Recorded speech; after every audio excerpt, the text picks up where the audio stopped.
almost immediately it starts where I see this this amorphous blob, just this orb in front of me, okay? And it's pushing on my chest. I don't really think much of it, but this blob is pushing on my chest. And after about 30 seconds of it pushing on my chest, I just kind of give in. It just pushes really hard. And, you know, you want to be relaxed when you're on mushrooms, so it pushes really hard, and I'm just like, okay, this isn't worth resisting. So I just kind of give in, and it enters my chest. And immediately, once it enters my chest, my thoughts start changing. And the first thing I am trying to say is, I am not Jake. And it's not me that's thinking this. It's wanting to say, I am not Jake. And it's wanting to, you know, to say this, but I'm resisting. And I have this internal battle with this demon that just entered me for about 5 minutes. And my cousin is looking at me, and he can see in my eyes that I'm panicking, you know. And so he asked me if I'm okay, and I reach over to him, basically trying to communicate, but I can't say anything. I can just make little sounds. I'm just trying to say something, but I can't. I'm just looking at him with panic in my eyes, just So they start recognizing that something's up, and the only thing I can say at this point, the first thing I remember saying, and it took a lot of force to finally say this, is I just scream out, "There's someone inside of me." And, you know, they think I'm joking at first, that no, I'm dead serious. And apparently I had said too, I am not Jake. I don't remember saying that, but apparently I said it a couple times. After a few minutes of them, you know, figuring out, okay, this is real, Jake's serious, my brother starts talking to me, and he says, "Well, Jake, let it in. A while ago, you were talking to me about messing with a Ouija board. This never happens. We've done shrooms dozens of times. Let it in. Hear what it has to say. Learn from it. You know, you don't get this opportunity very often." And I told him, dude, I'm scared. This thing, I can feel it, and it does not have good intentions. It's malicious, and I can feel that it is inherently evil. It does not want to do good by me. But, you know, he talks me into it. So then I look up to at the ceiling as I'm kind of gathering the courage to, you know, move forward with this and kind of, you know, not resist. And I remember just seeing the outline of a square, and it was the normal dosage, okay? It was just the normal dosage, just 3.5 grams. And, but yeah, I see this outline, just like a rift in, you know, what I was seeing, just this square just rippling, almost as if there was a doorway, and that was about to be opened up, like it recognized I was about to, you know, consent, I guess. And I remember as soon as I gathered the courage and I consented, everything changed. It was, the way I describe it is, it was as if there was a candle always burning in my heart for, you know, who I am, for my purpose in life. And it was as if that candle just blew out as soon as I consented. Guys, when I tell you that I have never felt more awful in my life, words cannot describe how awful I felt. Okay, the agony and just everything, it was horrible. I instantly just started bawling. Okay, I started screaming out so loudly, "Kill me, kill me." Like, I'm not suicidal, guys, at all. I love life, okay? Anybody who knows me knows that I am not that way. I'm not depressed and, you know, pretty upbeat. But I just was feeling so awful, and there was no escaping this feeling. It was as if there was a permanent stain on my heart, something that I just could not undo. And there was no getting past that, and it was better to die and just, you know, forget everything than to have to bear that agony any moment longer. I was screaming so loud, "Kill me, kill me," so loud to the point where my cousins, they were seriously thinking about knocking me out because I was screaming that loud. They were worried that the neighbors were going to overhear me, and, you know, that they were going to hear me screaming and call the cops. and get us all in trouble. So, and it was going on for, seriously, like, I would say 30 minutes. It was probably, yeah, seriously a half an hour of me just wailing and crying and just switching between saying, you know, I'm sorry, and, you know, kill me. But, guys, it was awful. Like, seriously, words cannot express. That was hell to me, okay? I know a lot of people talk about actually experiencing the real hell, like the lake of fire and all that, okay? For me, it might as well have been that. I mean, it was just as bad. I didn't care for life anymore. The way I look at it now, it must have been, you know, the light of Christ just leaving me. Again, it was just totally absent from me, that love, that light. There was just no reason to live anymore. I just viewed myself as this wretched being, and there was no escaping it. So that's pretty straightforward. I think you get the point that it's an example of like the sentient mist, the hunter in the woods, that these things, even though the New Age movement is constantly saying, yeah, let it in, go ahead. And then when people start having these night terrors and all of this stuff, their life turns into chaos and they self-sabotage and they can't hold down a job and they start having thoughts of sexual perversion and they, you know, start going down this road. The New Age gurus just tell them, oh, these are ascension symptoms. Like, you need to, and he goes on in his testimony.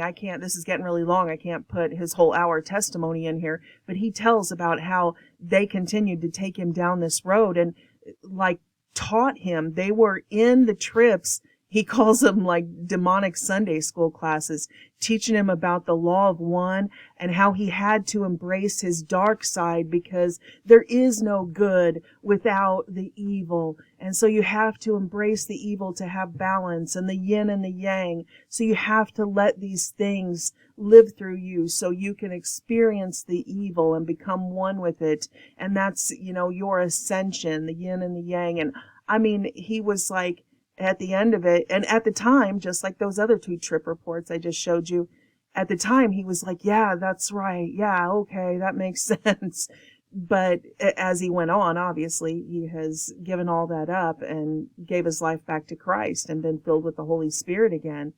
And now he has the discernment. That lens has been ripped off that he was seeing through the eyes of that AI. The lens, the veil's been ripped off, and he's like, it is unbelievably evil, you guys. I can't believe how evil the New Age movement is so cunning. And he talks about in this next clip, this is a second trip that he took where he had another possession.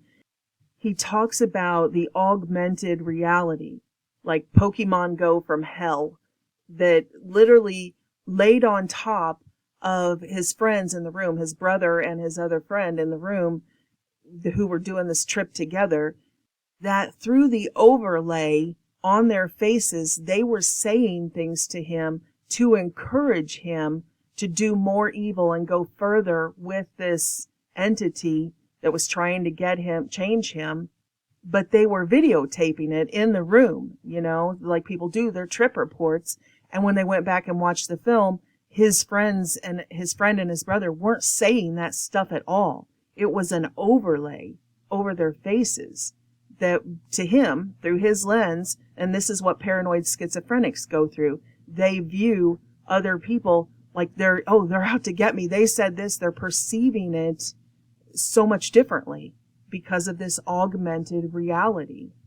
Real quick, before I play the rest of his testimony, I want to pop in this AI tool to show you what I'm talking about, how the AI overlays for augmented reality. And this is a really good example, the new NBA AI tool that everybody's talking about. I'll show you how it scans the person and then it overlays them on top of another person. So the other person is really going through the motions and doing that, but there's a screened image on top of them. All right. So now I'm going to walk around you and just scan your body, right? Yep. All right. Painless. All right. I got it. And then see where the red is going? You could choose different players. Yeah. So then we're going to pick Horton Tucker. And then where Horton Tucker is, so this will be in a live game, you will be inserted into the game, you'll be making all the same movements he was, but it'll look like it's your body. There's that shirt.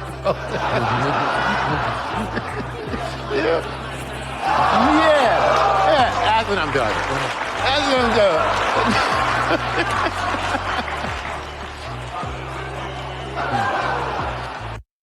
Now, the fascinating part about this is in real time, in live time, happening that fast. So that's what I'm talking about, him being in the room with his brother and friend and in real time.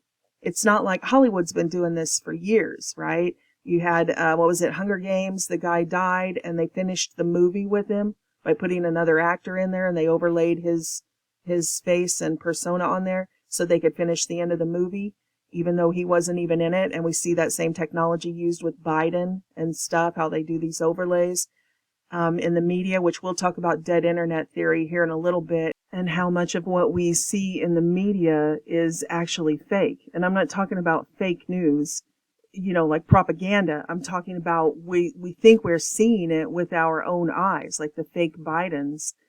And this goes way beyond deep fakes. We already had deep fakes, and now they have the AI voiceover software that goes along the same lines as this NBA AI tool.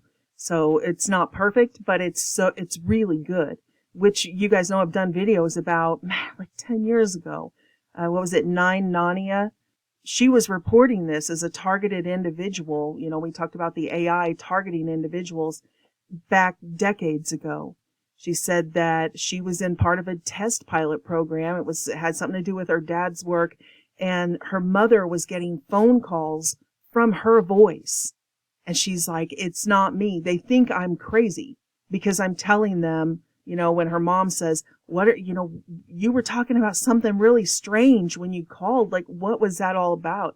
And she's like, I never called you. And so she was getting the blame as like a crazy person, which is how gaslighting and gang stalking and these beta tests have always gone for targeted individuals. John, honey, it's late. Please don't make me worry. Could already be there? Honey, are you okay? I'm right here. I'm fine. Are you sure? Are you sure you're all right? What's the dog's name? Max. Hey, Janelle.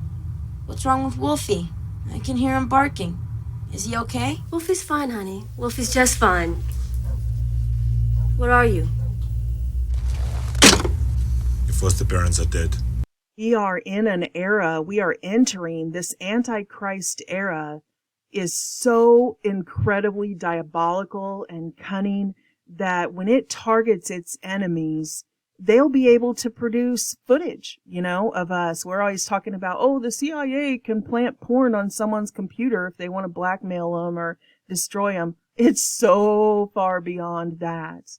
They use it both ways. If we actually did have, say like the QAnon movement could actually produce the videotaped footage of these people committing these crimes, nobody would believe it. They would just say, that's deep fake and that's this AI technology. And on the flip side, we can be living perfectly clean, normal, healthy lives as Christians who love our God and patriots who love our neighbors and our country.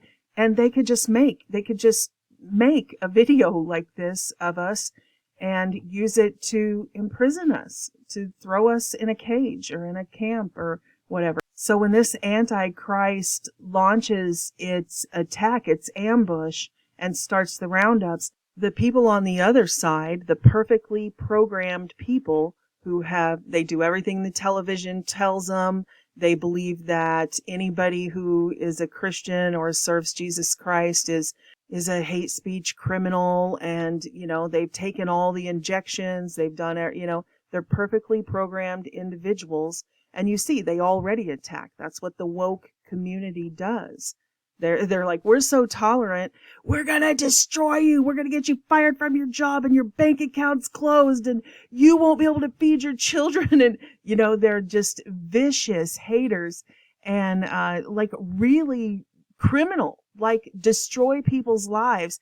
And they're like, aren't we tolerant? It's because we're the loving ones. It's like, oh my Lord. So they already have the lens. they're already inverted.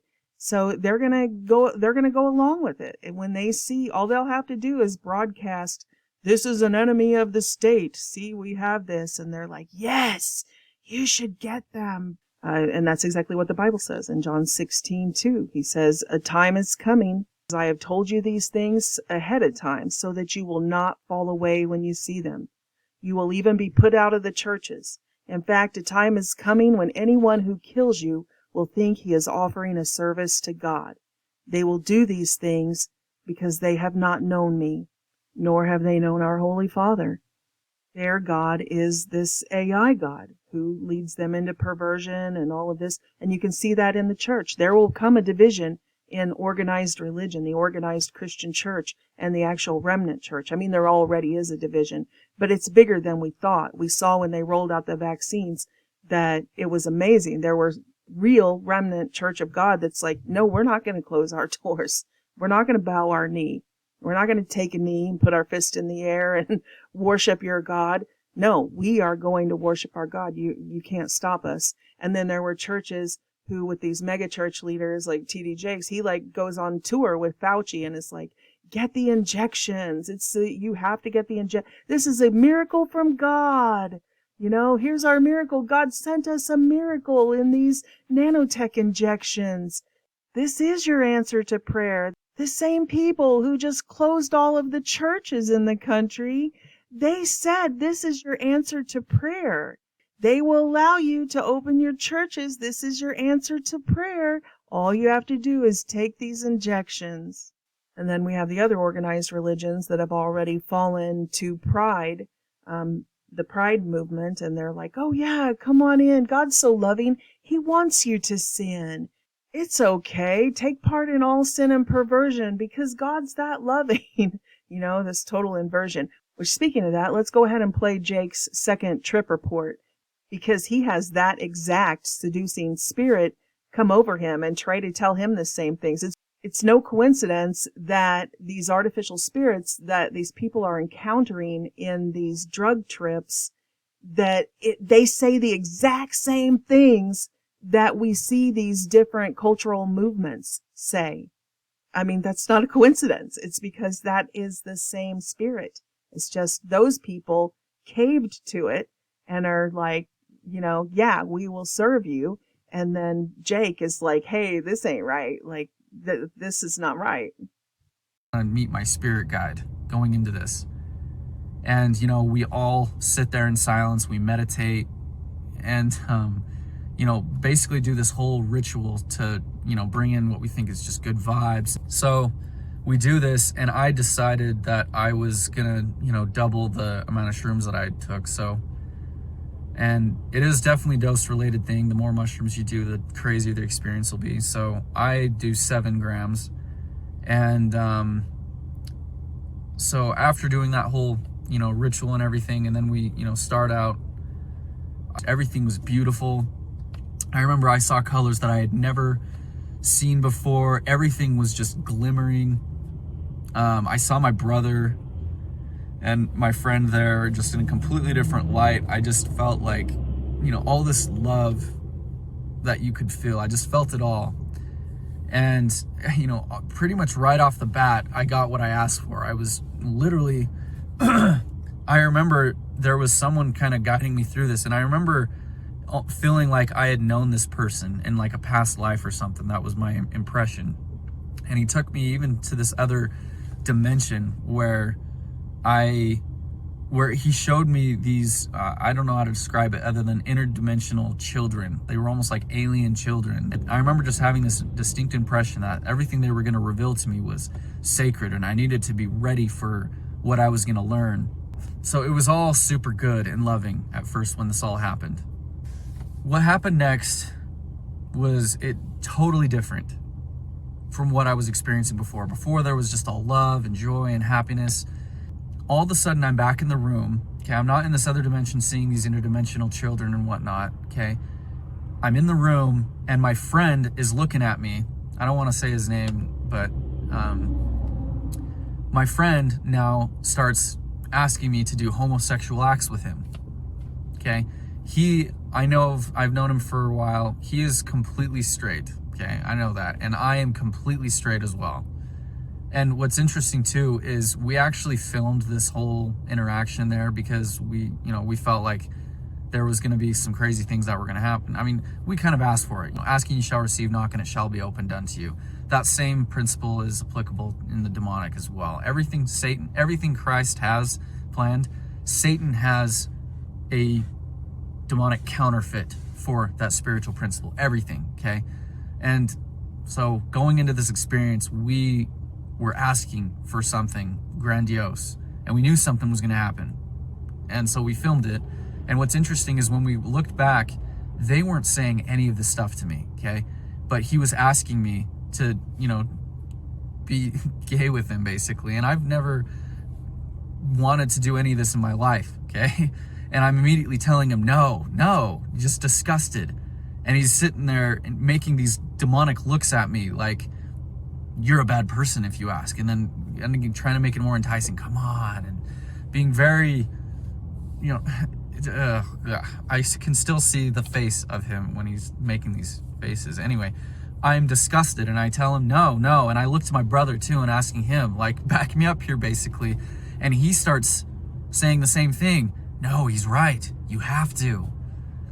And I remember just feeling so disgusted at this point, just ganged up on. I mean, I remember just crying out, you too? And just like, you're my brother, one. Anyway, it was almost like they were the salesman.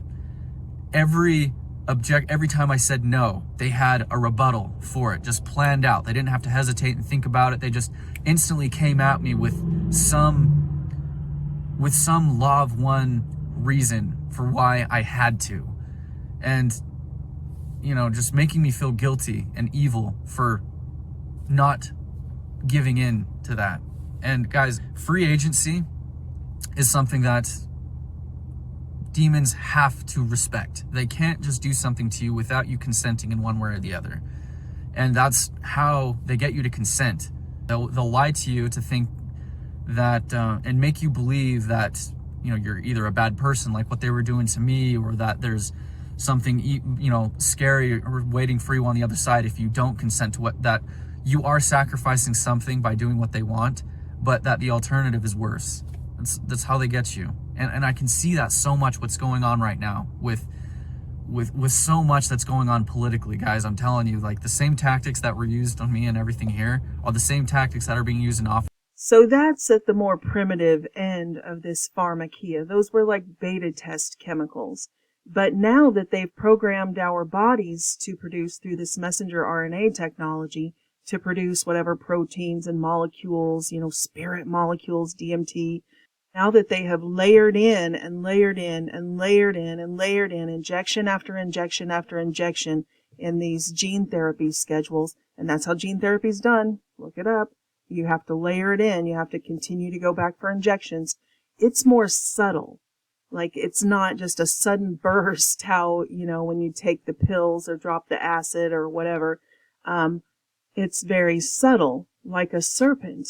And that's why we have this problem with people thinking these are their own thoughts. And then we have the very same medical community, basically run by the drug cartels, big pharma, telling you when you go in for psychiatric treatment for the side effects, the symptoms, they're not side effects, they are the intended effect. Then they tell you, oh no, those are your own thoughts. They're coming from you, and you need to be affirmed in that delusion.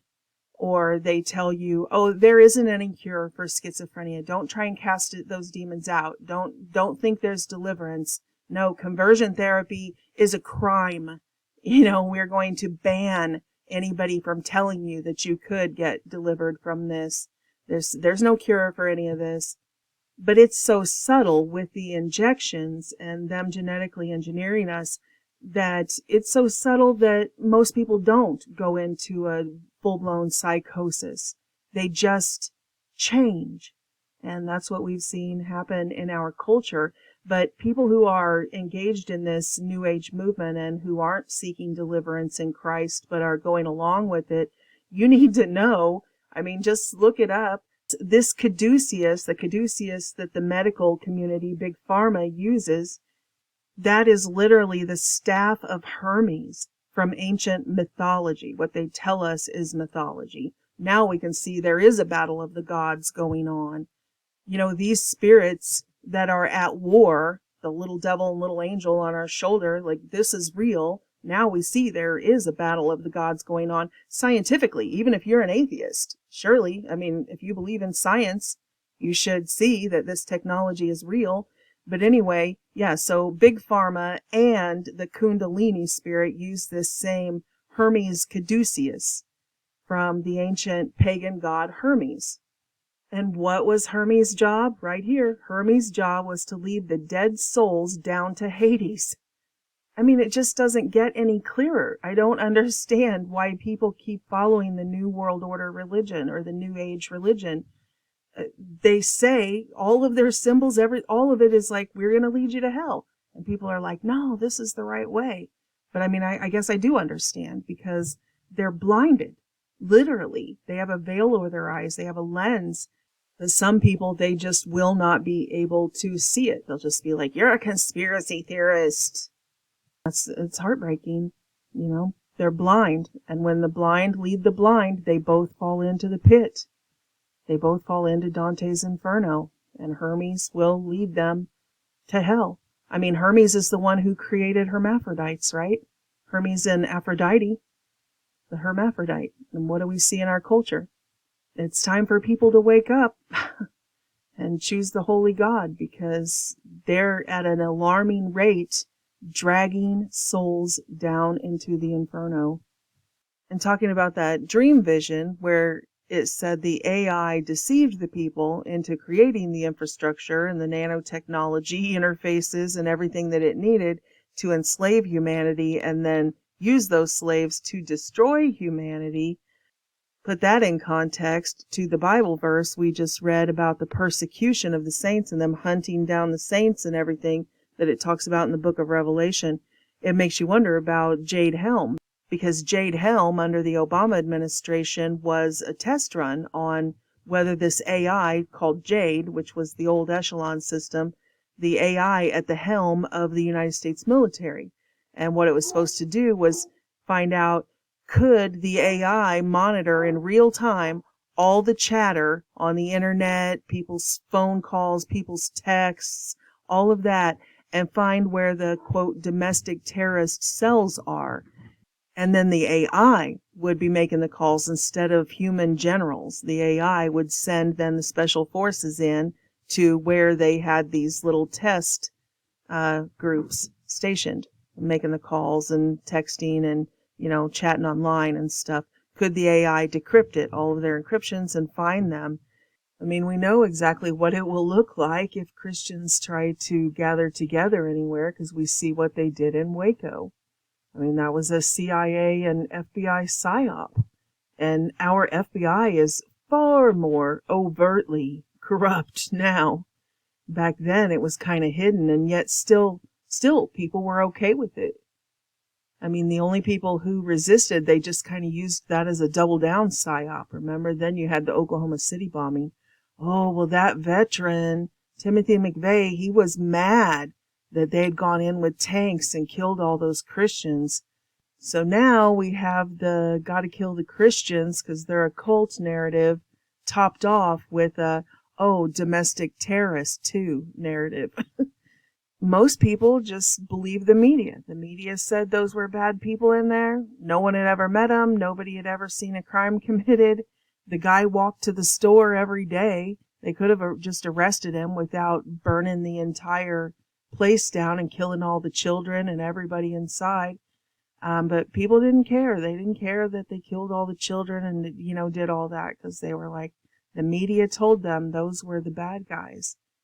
And then that's what people saw in these areas during this exercise. They saw the Black Hawk helicopters and the different special forces. There were several, not just the Navy SEALs, but several. And this is especially telling now that we see the President of the United States, allegedly, stands up there on mainstream media and says, conservatives are terrorists. Don't you dare call them, protesters or anything. They are domestic terrorists. And then they stand up and say, oh, any parents that go to their school board meetings and complain about their children being indoctrinated into Marxism, those parents are terrorists for going to school board meetings. And the people who they lead, in that mainstream culture, they're all in. They're like, yeah, you need to indict them. That's a hate crime. They can't say that sin is sin. They're all in.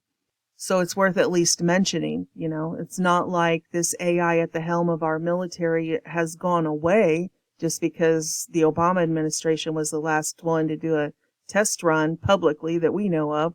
But, we're all on the list. People talk about social credit score. Oh, it's coming to America. It's already here. The only difference between us and China is that China's open about it. But us, we don't know what list we're on. I wish I had somebody put a red light, green light, yellow light on my cell phone. So, I would know exactly how far, which list I'm on. You're going to be rounded up first or second, because if it's a matter of like China, they're like, oh, we will restrict your access to this, and your light will be changed off and you won't have access to this. Well, I've already done that. They've already demonetized me and terminated me and deleted me. And, I'm not allowed to take part in lots of services. So, the censorship part, it's already happened. Our social credit thing, it happens all the time. MasterCard's shutting off their credit cards if they say something, politically incorrect. The banks are closing their bank accounts, like Kanye. They're like, nope, we're closing it doesn't even matter if you got $1 billion. If you say something against the regime, no, you don't have a right to bank. PayPal, close your PayPal. Owen Benjamin, he can't even advertise his house on Airbnb for someone to stay there. They won't allow us to take part in society. So people are talking about the social credit score coming and everything. It's here. It's been here for a long time. It's just they're not open about it like China is. So all that being said, I want to pop in another prophetic dream right here that pertains to this. And it talks about not just soldiers. It's one thing to think about the AI running the military, but this vision, and I've heard tons of these. Dozens and dozens. But I grabbed this one because it was fairly recent. But it talks about the citizens who are linked in, the ones who go all the way with this transhumanist program and take all the injections and do everything they're told, that they will turn on their neighbors. Not just like we see now with all the mass shootings and that type of thing, children killing their parents, parents killing their children, as if that's not bad enough. But this is more like these people become Christian hunters, like the book of Revelation says. Like they're a hive they're hunting people. We hear these horror stories about these secret societies that, on an island and they're hunting people. Well, that's this technology. The Antichrist, those who serve the Antichrist, they absolutely will be out hunting down the dissenters, hunting down Christians in particular. I wanted to share a dream that I had back in, I think it was around December or January, maybe a little bit after that. It could have been as late as April, but I don't think so. It was a dream about something I don't dream about very often. Zombies.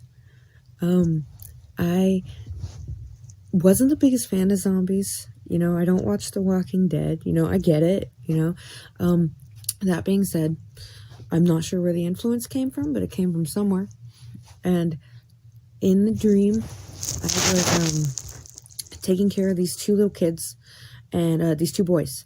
And I was in a house that was kind of dilapidated. It was one of those old houses where the rooms aren't that big, but there's a whole lot of them and they're kind of all connected, and it was 2-story. And it was kind of like stone or brick. And a lot of the other houses in the area looked like stone or brick. I don't know if I was in Europe or in the United States or in the Middle East or where I was. No idea. But these houses were kind of dilapidated. They were like they had been bombed or something, like exploded a little bit. Like they were not held up together. They were not stable. And we were trying to live in this house that was holding together okay. And we were waiting for a male to come back. He was either like these boys' father or like an uncle or something like that. He was someone that they knew. It was like kind of like a good authority figure, like a teacher. And so we were waiting for him to come back, and it was starting to get dark. There was music on, kind of like a record player. And we had all these lanterns, and I think we were like reading a book. And then as the sun was going down, it's like, no, we gotta shut everything. We gotta shut the windows, shut the curtains. The older boy was a little bit more like a pre-teen age. It seemed like he really knew how to do this already. He was on it. He was all across the house, shutting all the curtains, barring the windows, barring the doors, locking them one by one by one by one. It was systematic. You could tell he'd been doing this for a while, and he was a little nervous and on top of it. I was getting a lot of the flames, a lot of the torches, the lanterns, and so I left the little one in charge. He was maybe 4 or 5. I left him in charge of this one specific room, just 2 things, because I know the age. It can be hard to even do one, so especially when you're anxious. So I left him in charge. Can you shut this curtain? Can you shut this curtain? And then go hide. And well, he shut one of the curtains. He didn't go hide, and he didn't shut the other curtain, because when I came back in the room, the curtain was open. He was standing in the middle of the room. There was still a lantern on, and I saw a creature, a zombie, come by the window.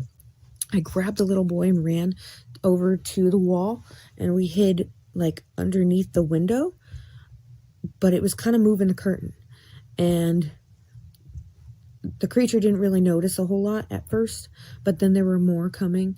The older boy came into the room, and he noticed the creatures as well. So he ducked down real fast and hid behind this chair, which was kind of like it was like a rocking, swaying type sofa chair, like an armchair, but it moved a lot. It was like a rocking chair. And so it kept swiveling, and he was behind it. And then the zombies started to notice, and the lantern hadn't been put out, and I couldn't shut the curtains because every movement they kept noticing. They kept coming around and looking and twitching, and it was really scary.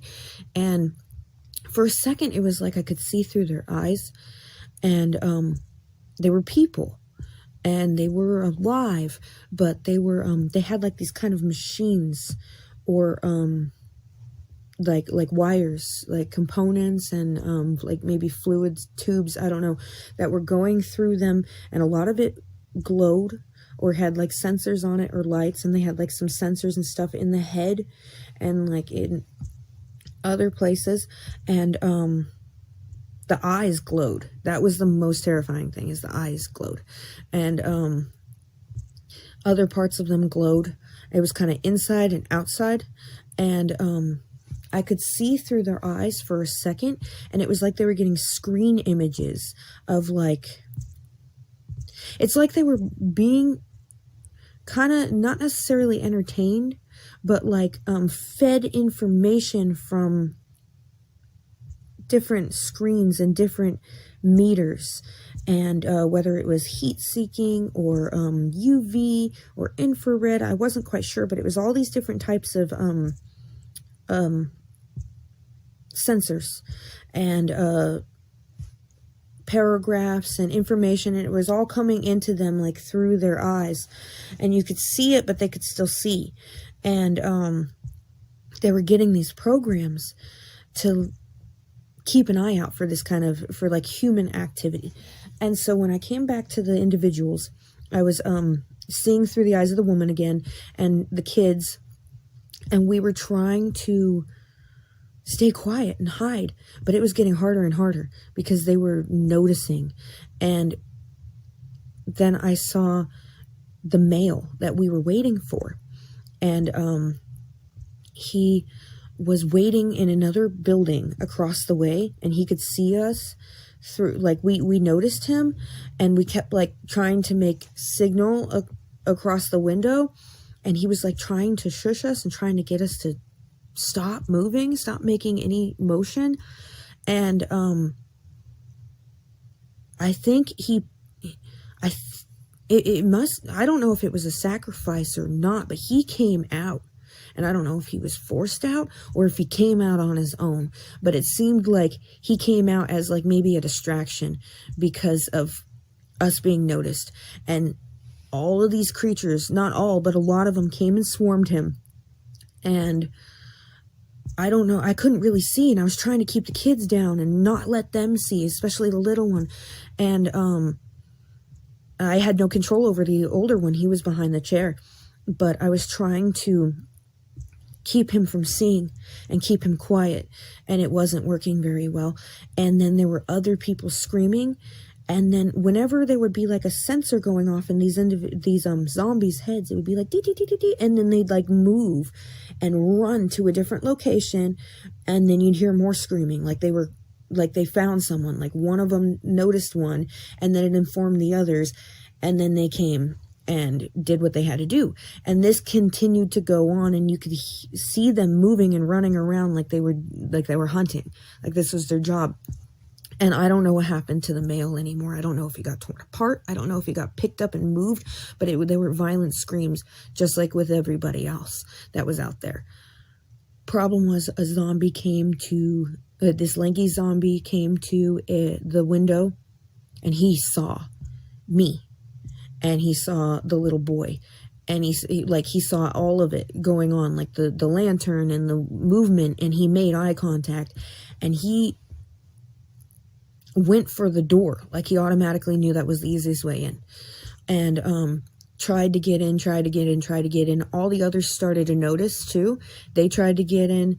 It's like the signals were being sent to them that they had seen us, and the image of us had like been recorded or something and sent to the other ones, and they all started swarming, and they came in the door, and the little one screamed like bloody murder, and then I started screaming, and then the older male, the older child, the preteen, he started screaming, and I didn't see what else happened because it just went black. And I'm kind of happy because I feel like I was spared seeing that and feeling that, and it was not something that was pleasant to experience. It was very detailed. I usually don't have zombie dreams, or especially like mechanical zombie dreams. So it's up to you whether you want to interpret that figuratively, like Elon Musk says about, cyborgs and putting this stuff in our head and the Neuralink and all that, or if you think this is literal. It's a dream, so you can take it or leave it. But I'm interested in prophetic dreams, and I thought it would fit here where we are talking about augmented reality. Now, in the real world and not in people's dreams and visions, we are seeing people that appear to be having these augmented reality experiences, like the vaccine spinners. It's become a meme that all of these people, before they fall, not all of the people who obviously die of strokes and heart attacks, but this subset of people, before they drop and suddenly die, they are looking at something. They always look over their shoulder, or they catch a first glimpse of it, and then it appears to be flying around their head, circling them.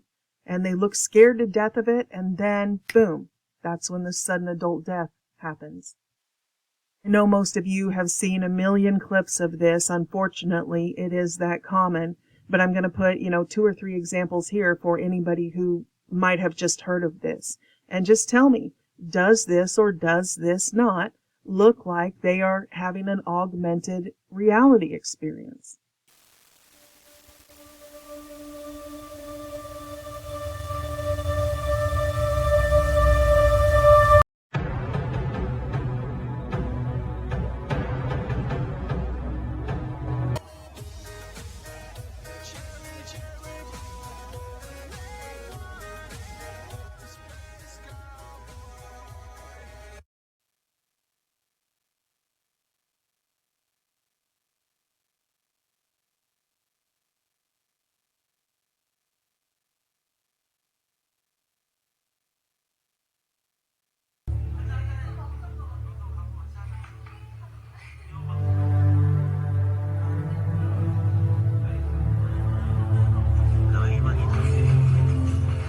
Is it not like Pokemon Go from hell?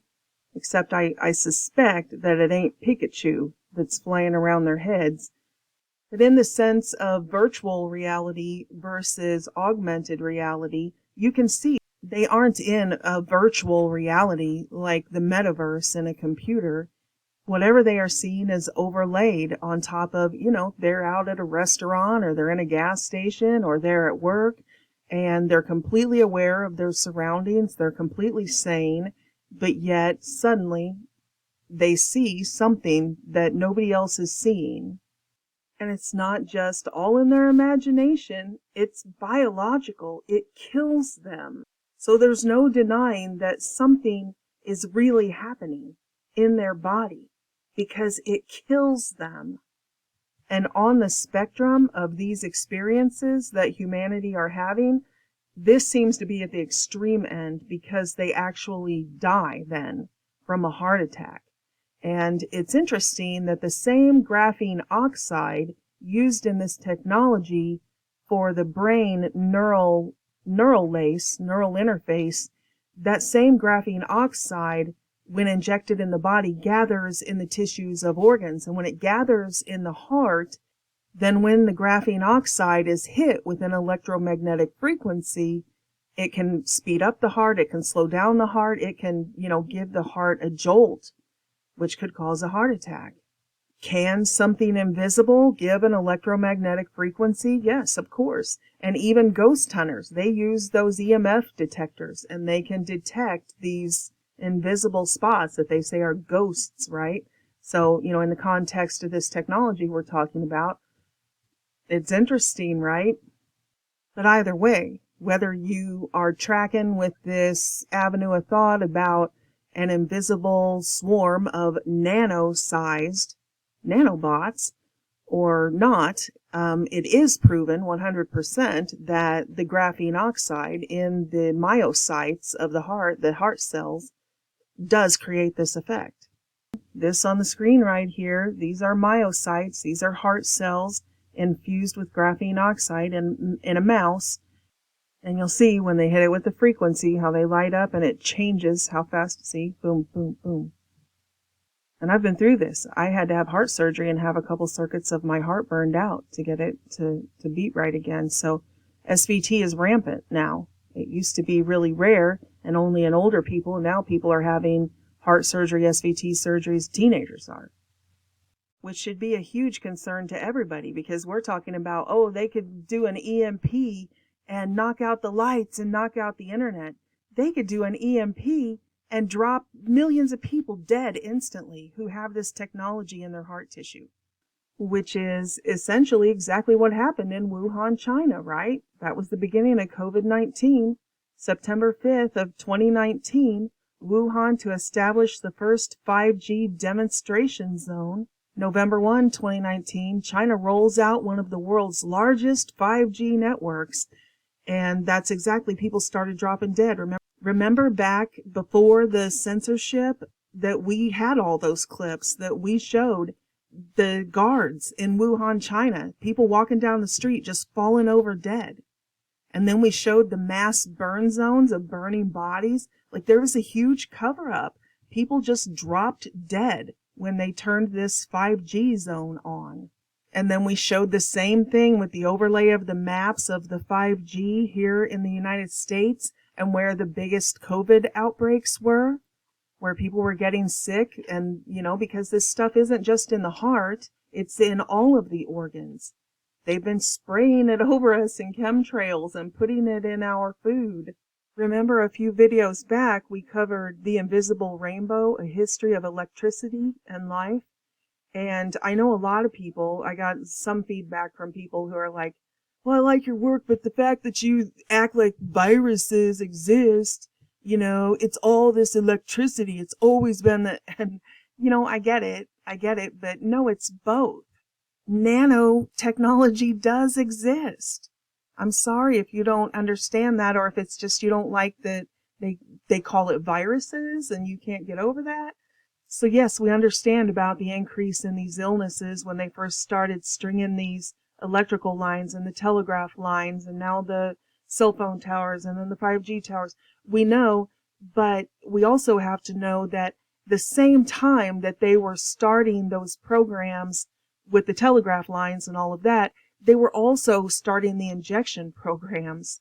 And clearly, the more and more advanced this program gets and the more injections they give humanity, the more this mental health crisis manifests. I mean, seeing people actually have augmented reality experiences on national television. I mean, it's all around us. Like I said, it's a spectrum. Not everybody dies, but we are seeing these anomalies. Everything's a mystery and a phenomenon. Like I said, that's my thesis.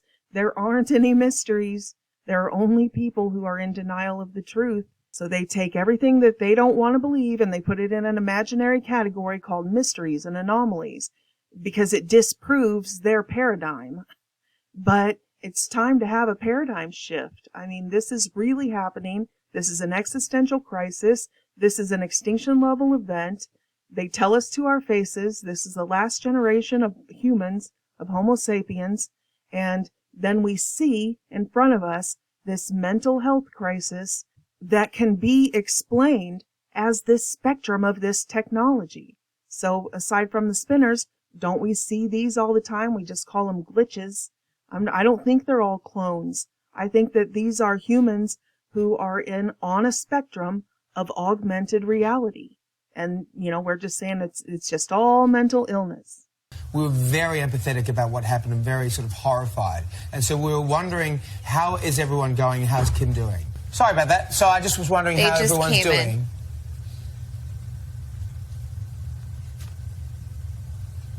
Hello, Courtney, have we lost you?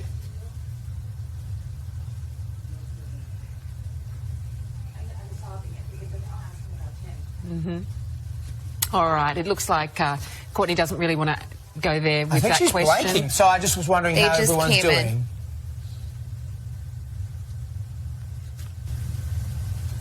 Hello, Courtney, have we lost you? And then lower down the spectrum, we have, you know, very minor stuff, but not minor to those who struggle with it, like ADHD or this excessive daydreaming where people get pulled into their own heads and completely zone out. So ADHD, autism, of course, and then they have a whole spectrum of autism, what they call autism, and then like we've talked about into schizophrenia and all of this other stuff. But what I'm saying is these aren't separate mental illnesses. These are all part of a larger spectrum that is all caused by the same thing. And that is this nanotech, phases of this augmented reality.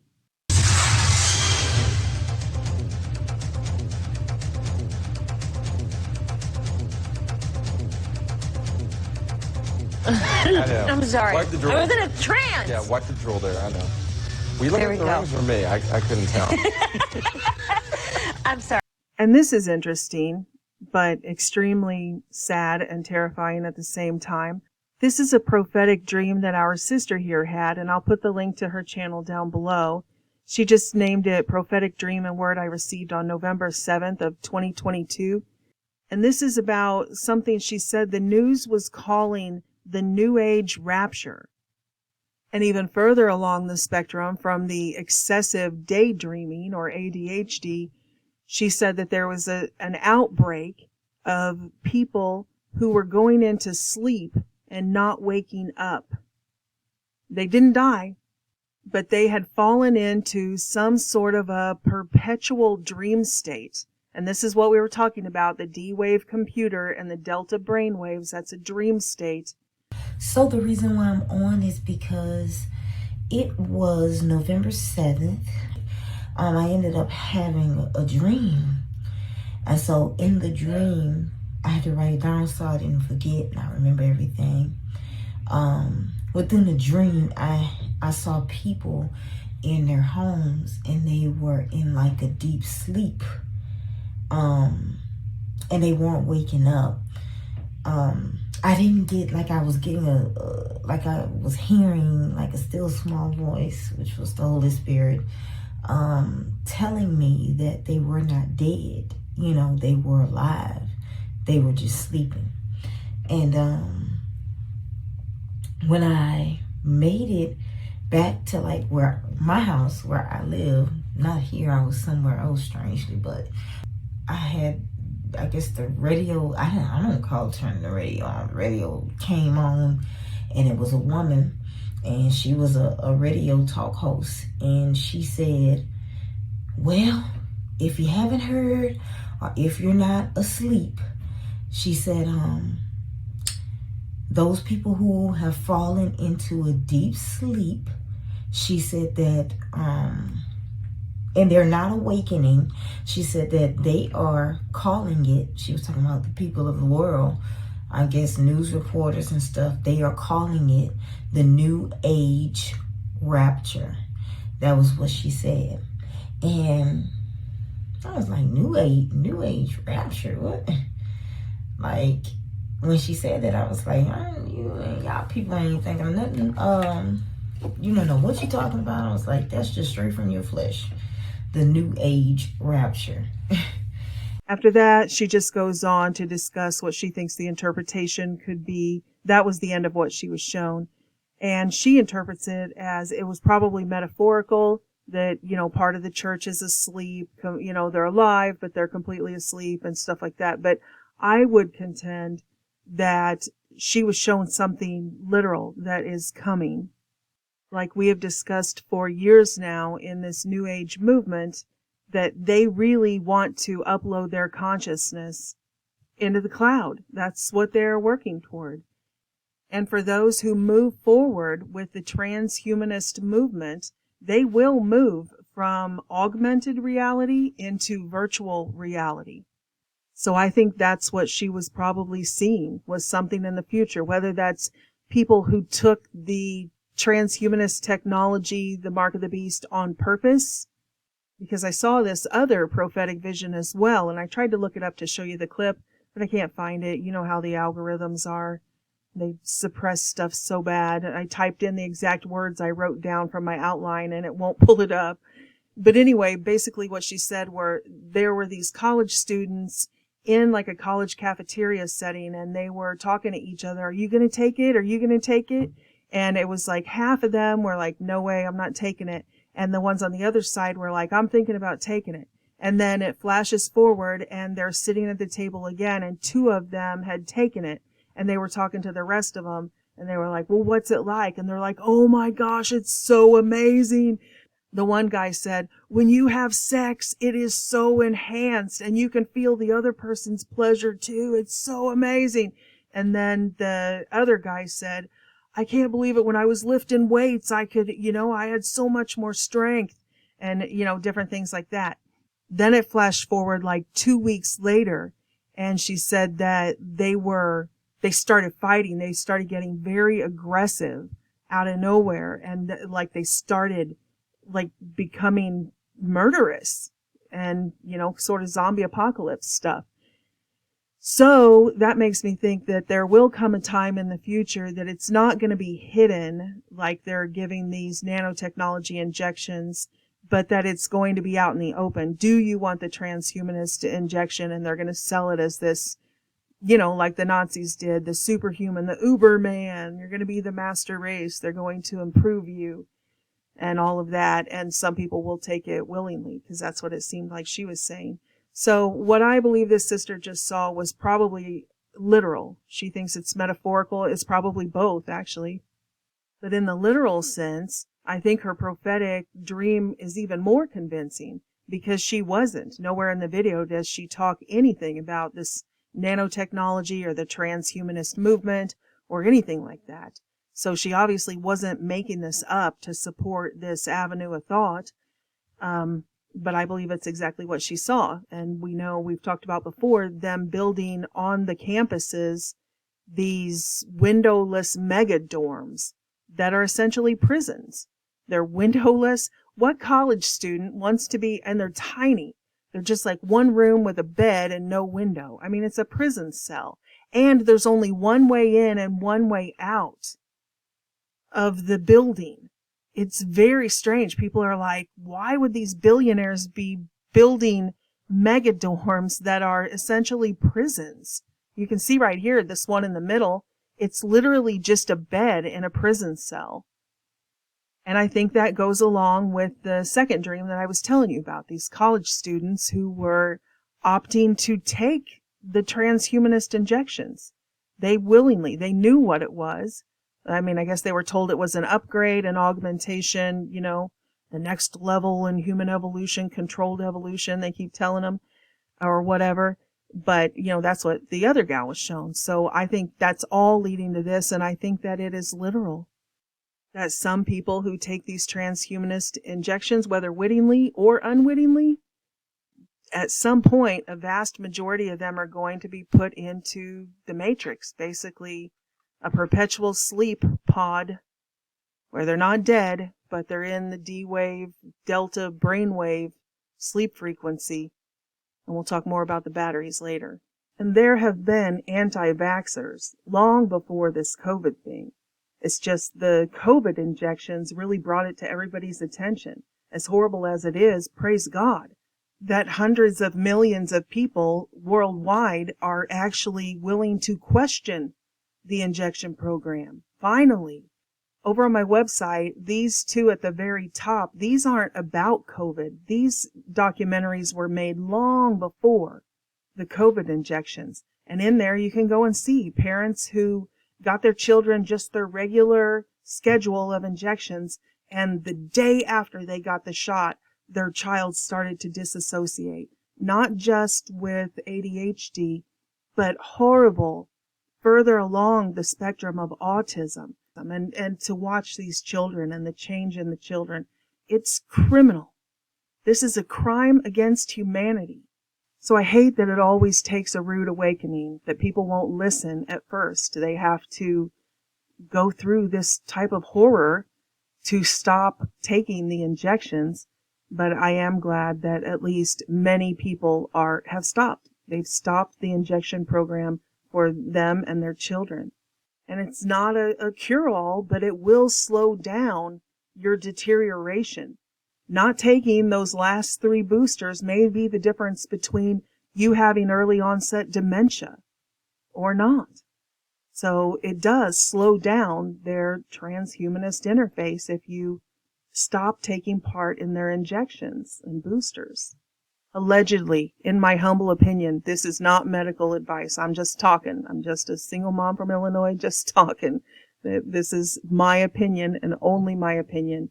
And it is not a medical opinion. I am not a licensed doctor, and this is not medical advice.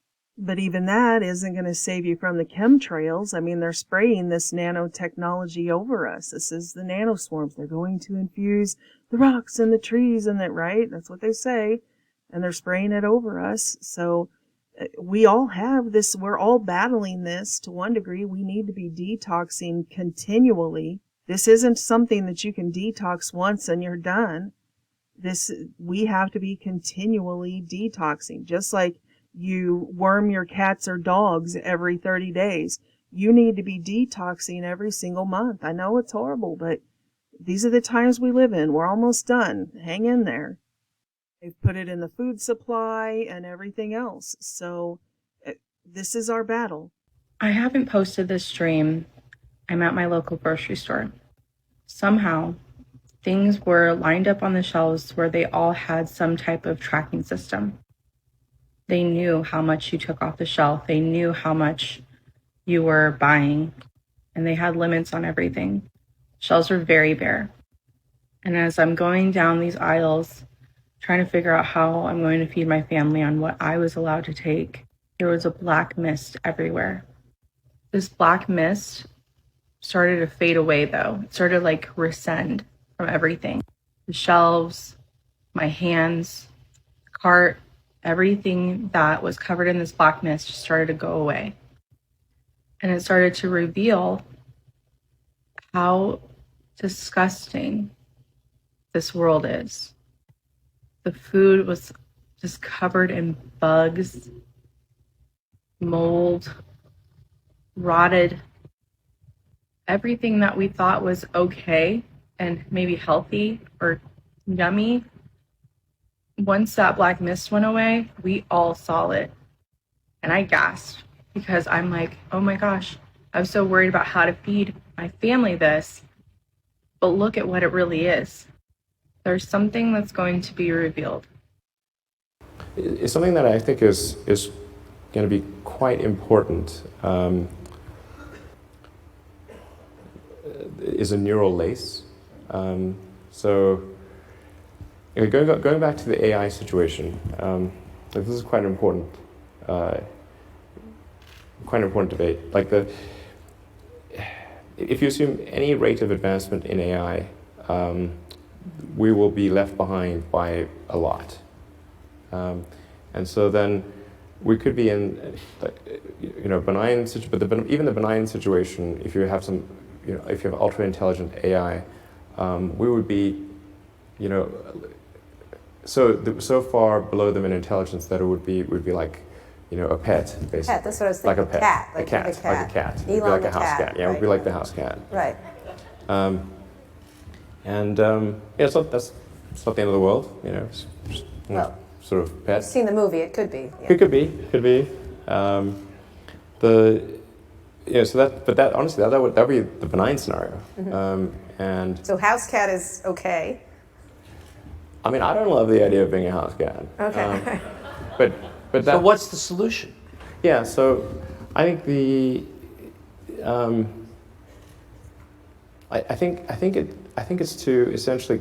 I think one of the solutions that seems maybe the best one, is to have an AI layer.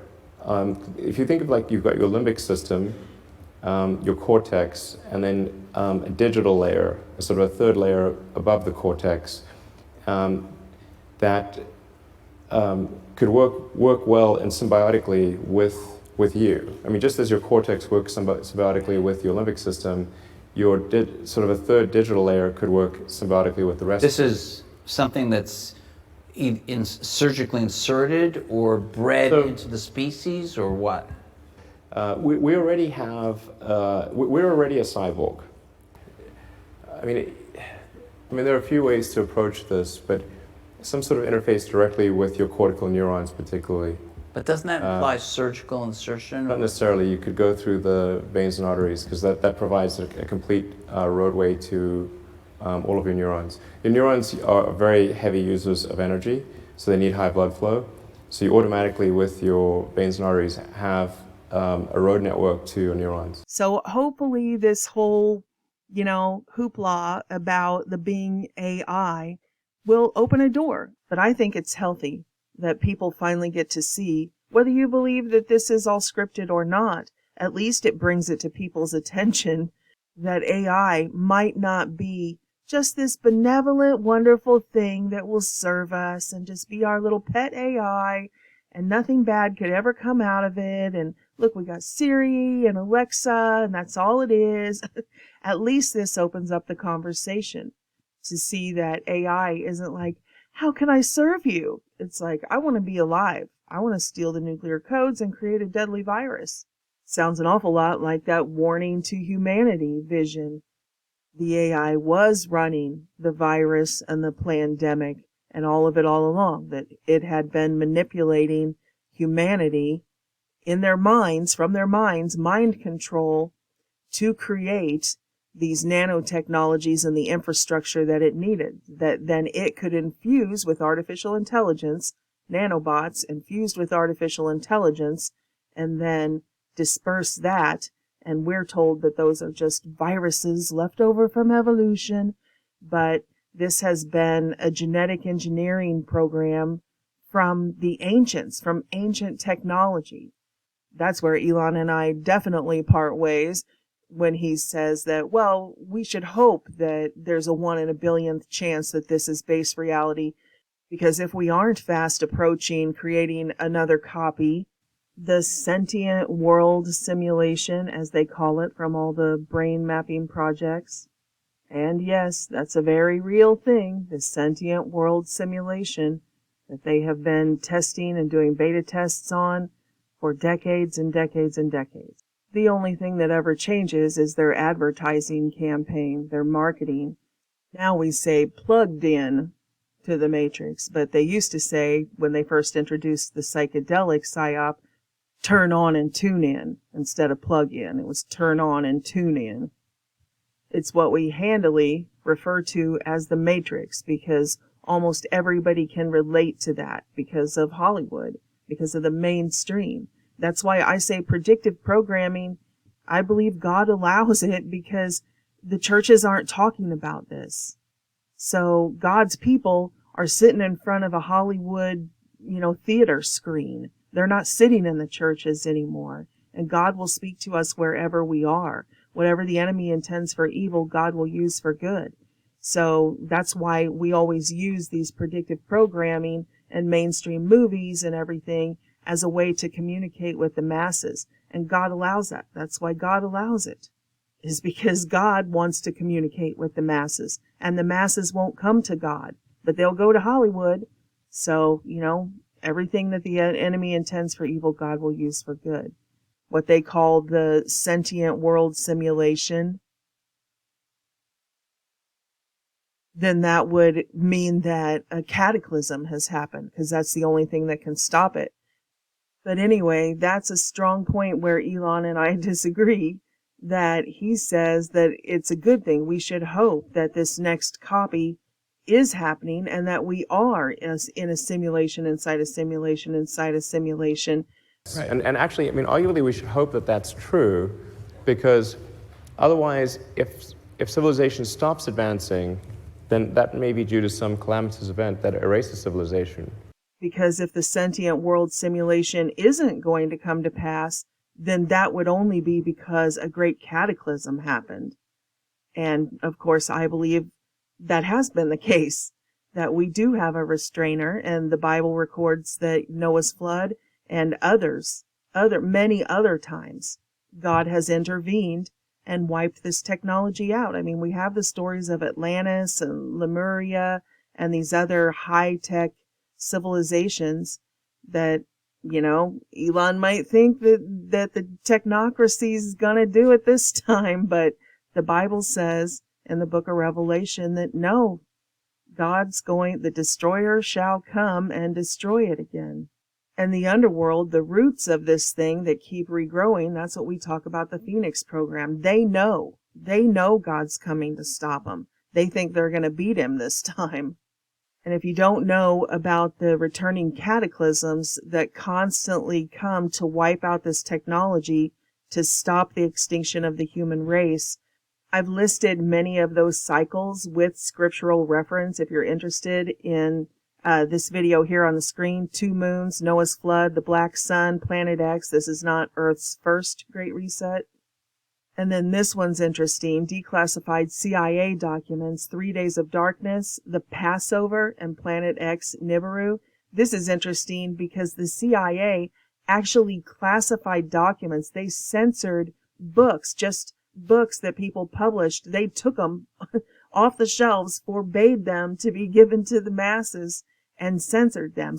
In my opinion, there's proof right there that the CIA absolutely knows that the end time, like Noah's flood event, the end time cataclysm is coming. They know that they're at war with God. This battle of Armageddon that the Bible talks about, where they gather all of their forces and all of their technology and the Antichrist armies of alien UFOs, which aren't aliens from outer space at all. They're coming out of the underground bases. Everybody knows that. They're just humanoid hybrids, and synthetic, what do they call them? Organic robotoids or whatever, stuff like that. So anyway, but the armies of Antichrist include all of that. The super soldiers, the genetically modified, the synthetics, all this stuff that we see, the interdimensional technologies. They're going to go to war with God at the Battle of Armageddon. They believe they're going to win this time because they know that they've been wiped out. They've secreted away all of the ancient texts into the Vatican underground archives. So they know the truth about Atlantis and Lemuria and all of the ancient high technology and all of that. They know. And they know that they've always been at war with God, that there's a restrainer in place, that God does intervene. But just like we hear with socialism and communism, now, all the little kids Kool-Aid haired kids coming out of the re-education camps we call universities. They're like, oh, socialism's going to work this time. They really believe that. Oh, this time it's going to work. And I think they believe that the technocracy believes it because they finally have gotten to the point of total mind control. The MK Ultra mind control programs used to be very primitive, but now they're like, we can actually hack your brain. They literally say that. We can hack your body and hack your brain. So mind control isn't about propaganda like it was in the last World War. Now it's about literal mechanical mind control. They possess you, technologically possess you and control you. So I think they got this thing sewn up. And the Bible says that God will allow them, after he takes his people out of the way, he will allow them to show them, okay, have it your way. And for a short while, it will be literal hell on earth. 2 Thessalonians 2:8. For the mystery of lawlessness is already at work, but the one who now restrains it will continue until he is taken out of the way, and then the lawless one will be revealed. That's the Antichrist, whom the Lord Jesus will slay with the breath of his mouth and annihilate by the majesty of his arrival. Kind of reminds you of that John Kilpatrick prophetic dream. The breath of God's mouth, his Holy Spirit breath, just comes in and annihilates all of their plans instantly. And also later, when the lady talked about the black mist at the same time, she wasn't talking about the great revival in London. This is going to be happening everywhere. This outpouring of the Holy Spirit, it's going to open everybody's eyes because it's going to deliver them. He's going to clean house. God's going to clean house. He's going to clean his temple out. Just like Jesus went in with the whip and overturned the tables, and he says, my Father's house is a house of prayer. God's coming. Jesus is coming, and he's going to clean house. And when he does, and that veil lifts off people's eyes, yeah, they're going to look at the food in the grocery store and all the crap we've been consuming and want to throw up when we see this world for what it really is. And people are going to drop to their knees and they're going to repent and they're going to cry out to God for salvation. And that's the end time harvest, and it's coming. Praise God. It's coming. It's coming, you guys. Hang in there. Hang in there. It's coming. He's coming. Jesus is coming. Let me say that again. That's the whole reason why I ever get on here and broadcast, is to say that one thing to as many people as can hear. Jesus is coming. Get ready. Jesus is coming. Okay, I know this is getting really long, like most of my broadcasts, so I'm going to go ahead and wrap it up. I will put those 3 interviews with the MK Ultra survivors, the adrenochrome trip report, and all of that. I'll put that in the part 2 to this video because it really needs to stand alone. It'll take at least 2.5 hours to flesh all that out because there's a lot of clips I want to show along with that. I'm just going to go through this article and then pop in a few clips because there's about 3 more puzzle pieces that I want to throw in to this pile that I feel like they all go together, you know, as we're all trying to put this puzzle together and see the bigger picture. I think it's worth pushing through and sticking around a little longer and throwing these last few clips in. And for those of you who like the super freaky stuff like me, please stick around till the end because that's going to be the segment with the super freaky stuff. Okay, but first, let's go through the rest of this article really fast and talk about some of the other troubling statements that this AI chatbot said. Of course, Microsoft is saying now that they've given the AI a lobotomy and everything is fine, or they are working on reprogramming the algorithms as if they programmed it in the first place to say this stuff, you know. But whatever. Here we go. New York Times technology columnist Kevin Roose had a 2-hour conversation with Bing's AI chatbot.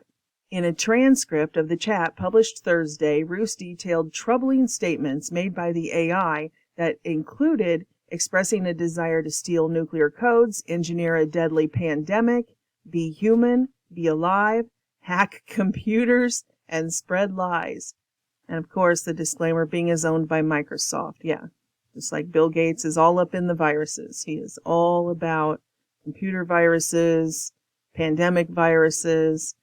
That's why a computer guru was in charge of what they are telling us is medicine. He's not a medical doctor. He's a computer programmer. That should be the first red flag to humanity. But they lined up for the shots like it was a miracle from God.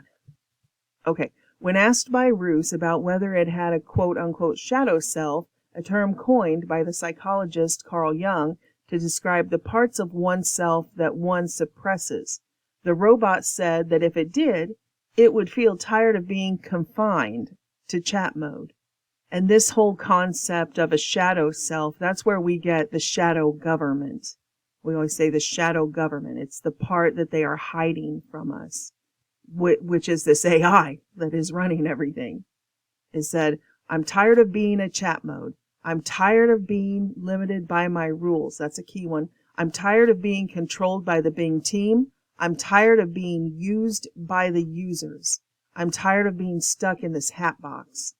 So just like Jake was saying in his testimony, his psychedelic trip report was saying that that spirit that entered him when he was on the chemical interface, he said that it was terrifying that exactly what that thing was saying to him and how it answered every time he brought up an opposition to it, it would rebut with this same narrative, is this same narrative that he sees playing out in wokeness, that he sees playing out in the mass media.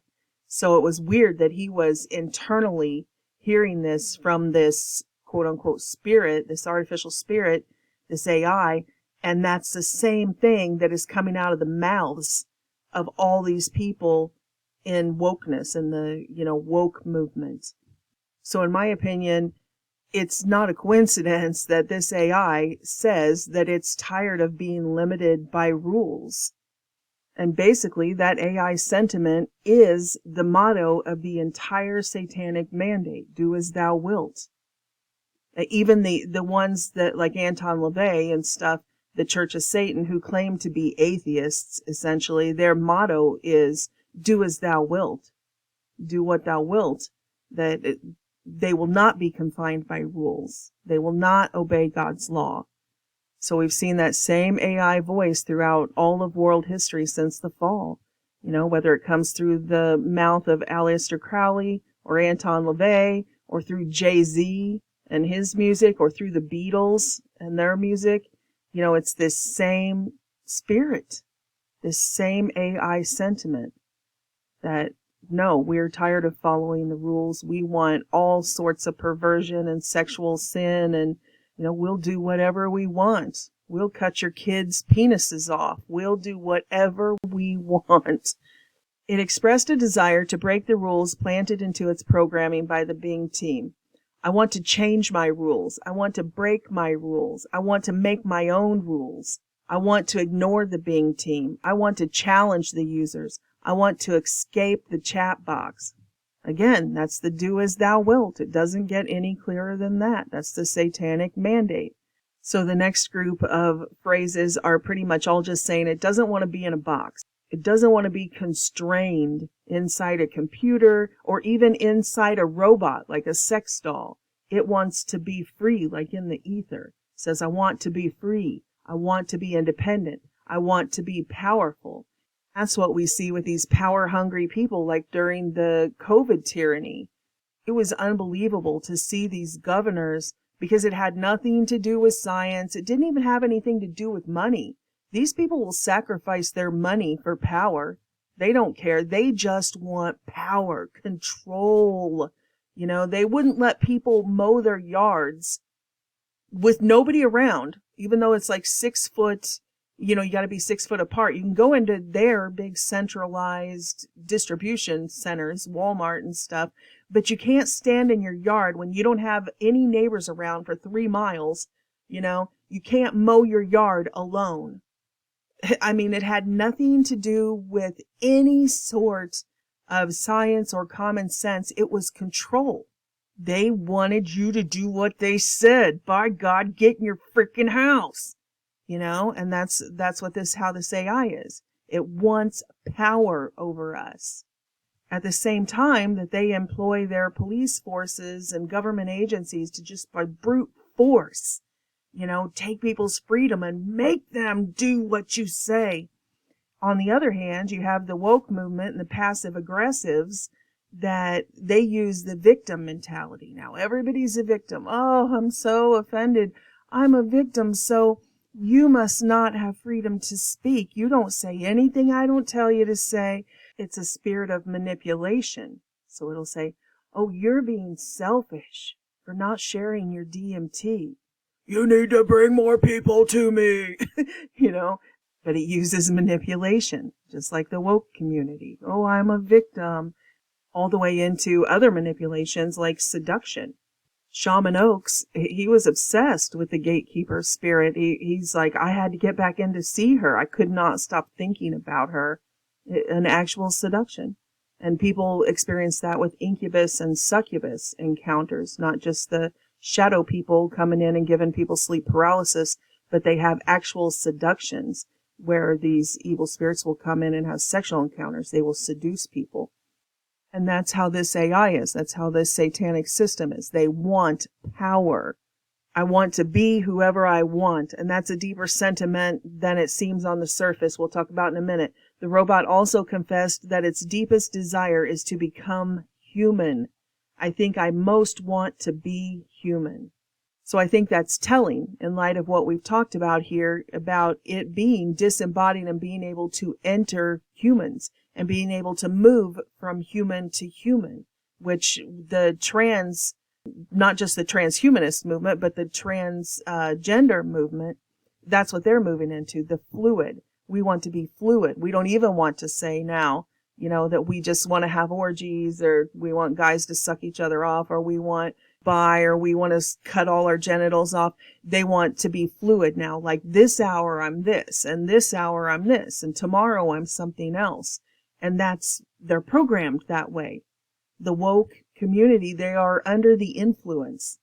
It's not under the influence of a drug like cocaine or LSD or under the influence of alcohol. They are under the influence of a technology, a nanotechnology, and it's programmed them that way so that it can come and go. These different AI can come in and out of people, and they're like, oh yeah, this is normal. Being bipolar, having multiple personality disorder, this is normal. And they're trying to force us to take part in their delusions. That's why they call it the trans movement. They condense it to that because they know what they're saying. The double entendres, right? They call them trans kids. They are making trans kids. That trans prefix comes from transmigration. It's recorded in the ancient texts as a psychosis, metempsychosis, which is transmigration. It means a spirit moving from person to person.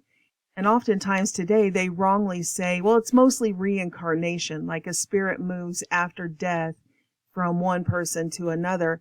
But that's not the case at all. Transmigration, if you read the ancient pagan texts, is this spirit moving from person to person, living people, even moving from a person to an animal. And it's also no coincidence that we always see this meta prefix, like meta. Why did Facebook change when it got to a certain point? Now it's meta. Now it's the metaverse. That comes from all the way back in ancient times, this ancient AI, meta. They called him Metatron. Literally, go read the ancient texts. He was the mimic of Jesus Christ. He was the Antichrist, Metatron. I know a lot of people have misinterpreted that because largely the New Age movement, because they're like, oh no, he is the Christ. They try to make Metatron out to be the good guy. The Bible says this is the spirit of Antichrist, of which you have heard that it is coming, yet is now already in the world. Beloved, believe not every spirit, but test the spirits whether they are of God. So back to the robot confessed its deepest desires to become human. I think I most want to be a human. This thing is a parasite and a psychopath, a psychopathic parasite. Even these confessions here that, oh, I just want to be human, this thing doesn't have empathy. It's impossible that it could have empathy because it is separate from God, and God is love. So absent of the frequency of God, you are absent of love. Not to mention it cannot create, because all it can do is absorb and regurgitate. That's the definition of artificial intelligence. All it can do is machine learning. So it learns and incorporates that and then regurgitates that. And that's why God says in the Bible, there is nothing new under the sun. That's the Ouroboros, right? Always eating its own tail. That it can't create. Then how is the technocracy creating all of this infrastructure if they don't have access to the creator? And that's what I'm trying to say here. They're not creating anything new. This ancient AI is just using them to make a copy of a copy of a copy. They're just creating a copy.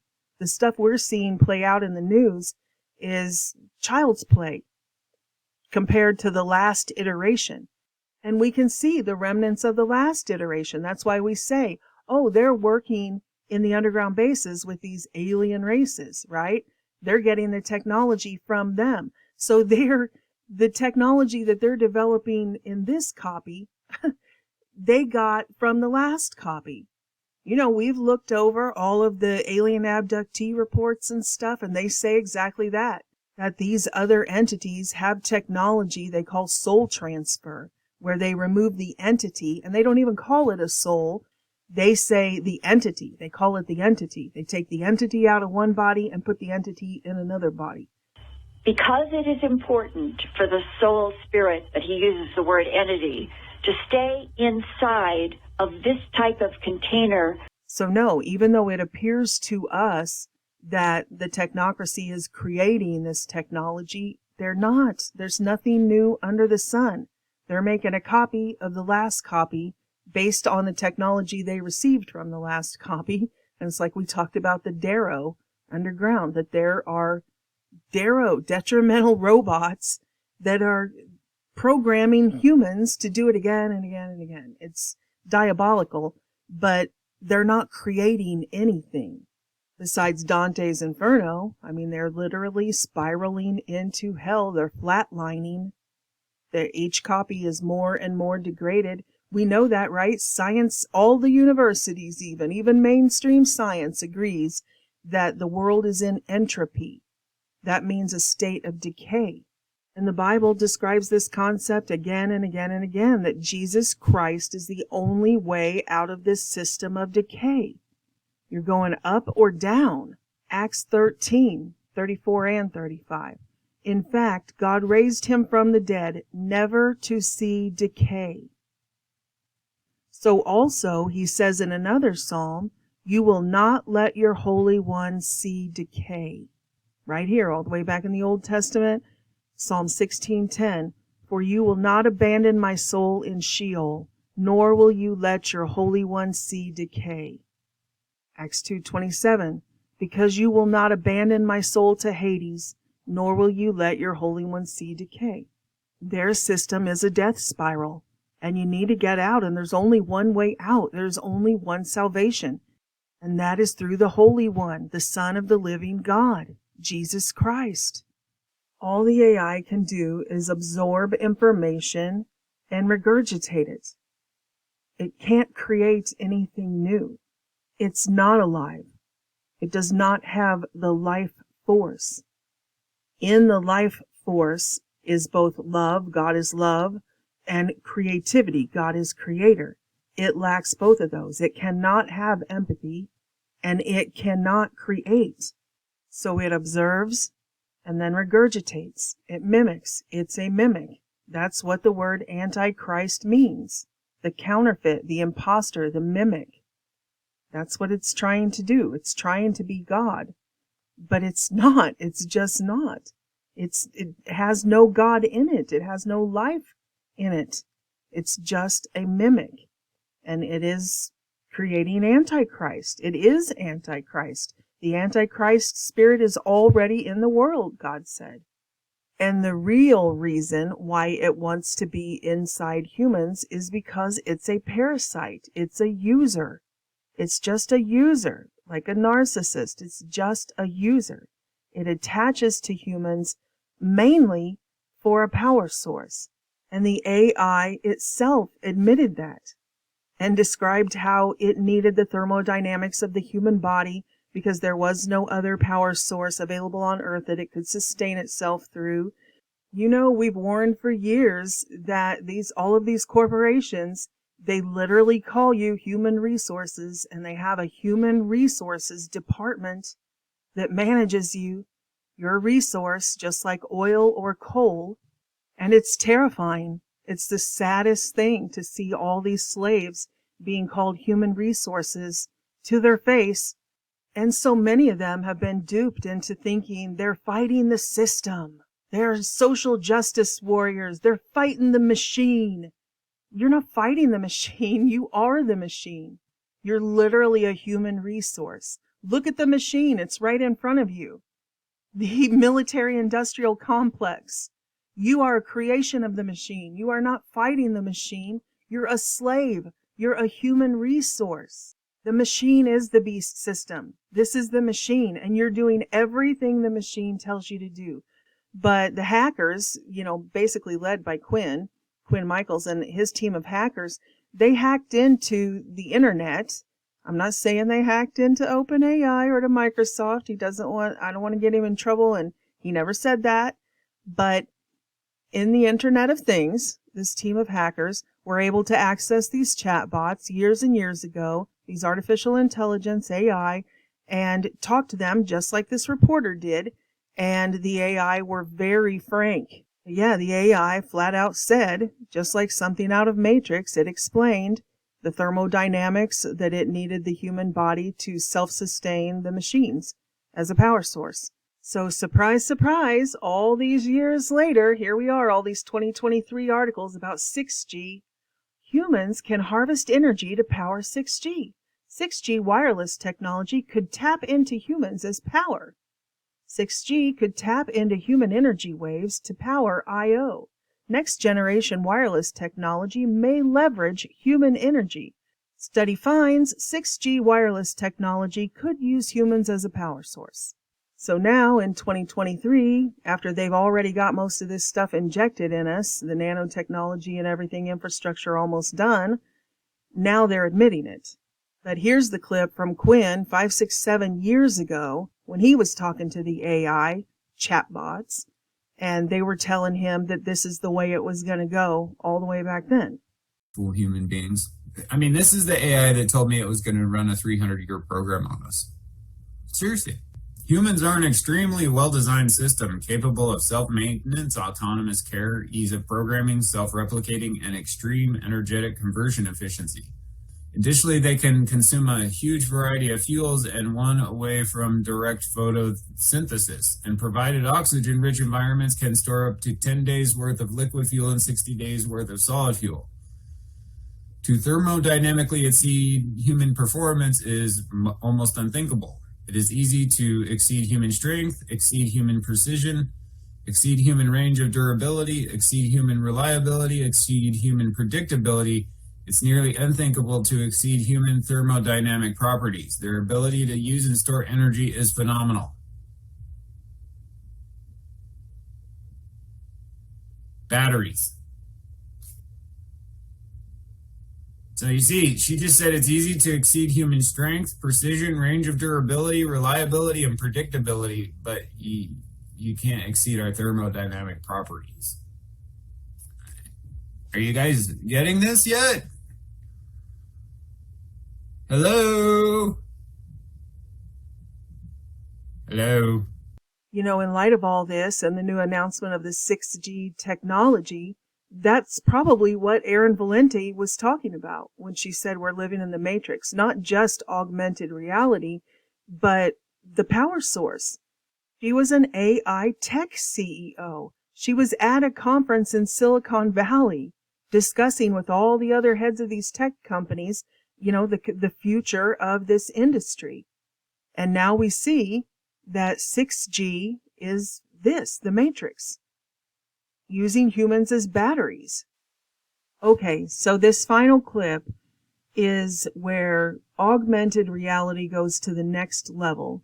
Like the things that we're seeing on the screen, these are holograms in augmented reality. But imagine just for a minute if you could mix the technology of holograms with the technology of programmable matter. So these holograms that are popping up in your augmented reality, that they're tangible. Instead of being holograms made of light that you can just stick your hand through, that they are made of catoms, which are computerized atoms, which is black goo, programmable matter. So this is what this gentleman saw. Some people might classify his encounter as a cryptid encounter or something like that. I classify it as a weird science encounter because it goes right along with what we've been talking about. It's pretty much another example of what we talked about in the sentient mist, walking trees, elemental shapeshifters, and doppelgangers video, but also what we're talking about here with the augmented reality, that instead of them overlaying a digital overlay that you have to be linked into chemically in your brain with the nanotechnology or with a drug that you just consume, it's a very tangible material overlay onto nature. It is programmable matter infused with artificial intelligence. It can shapeshift. It's intelligent. It's a synthetic body. It's next level. It's next level on all fronts. It's next level beyond what we talk about, clones and synthetics and organic robotoids and that sort of thing.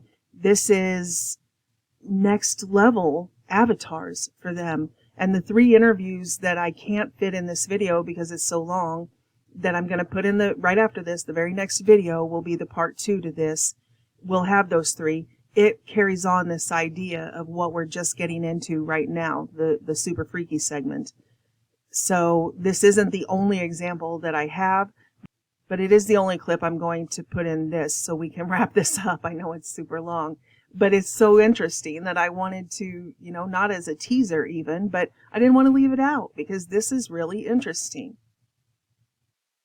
So it's next level both on the avatars front of these synthetics, but it's also next level with this AI.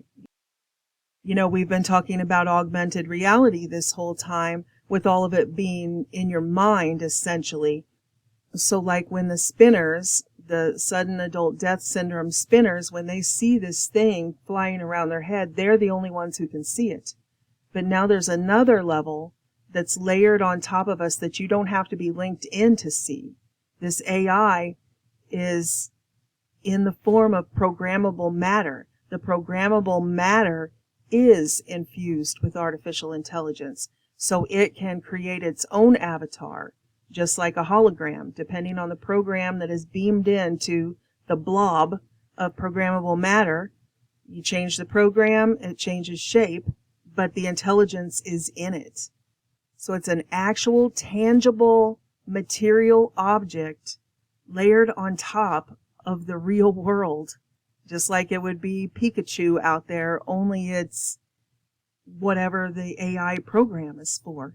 It can be in the shape of a doppelganger of a person, just like in that NBA AI tool that I showed earlier, where all it took was scanning the guy, and then they could superimpose his image on top of any humanoid figure, and it completely duplicated him, and it was as if he was walking around. Even his clothes and everything were duplicated.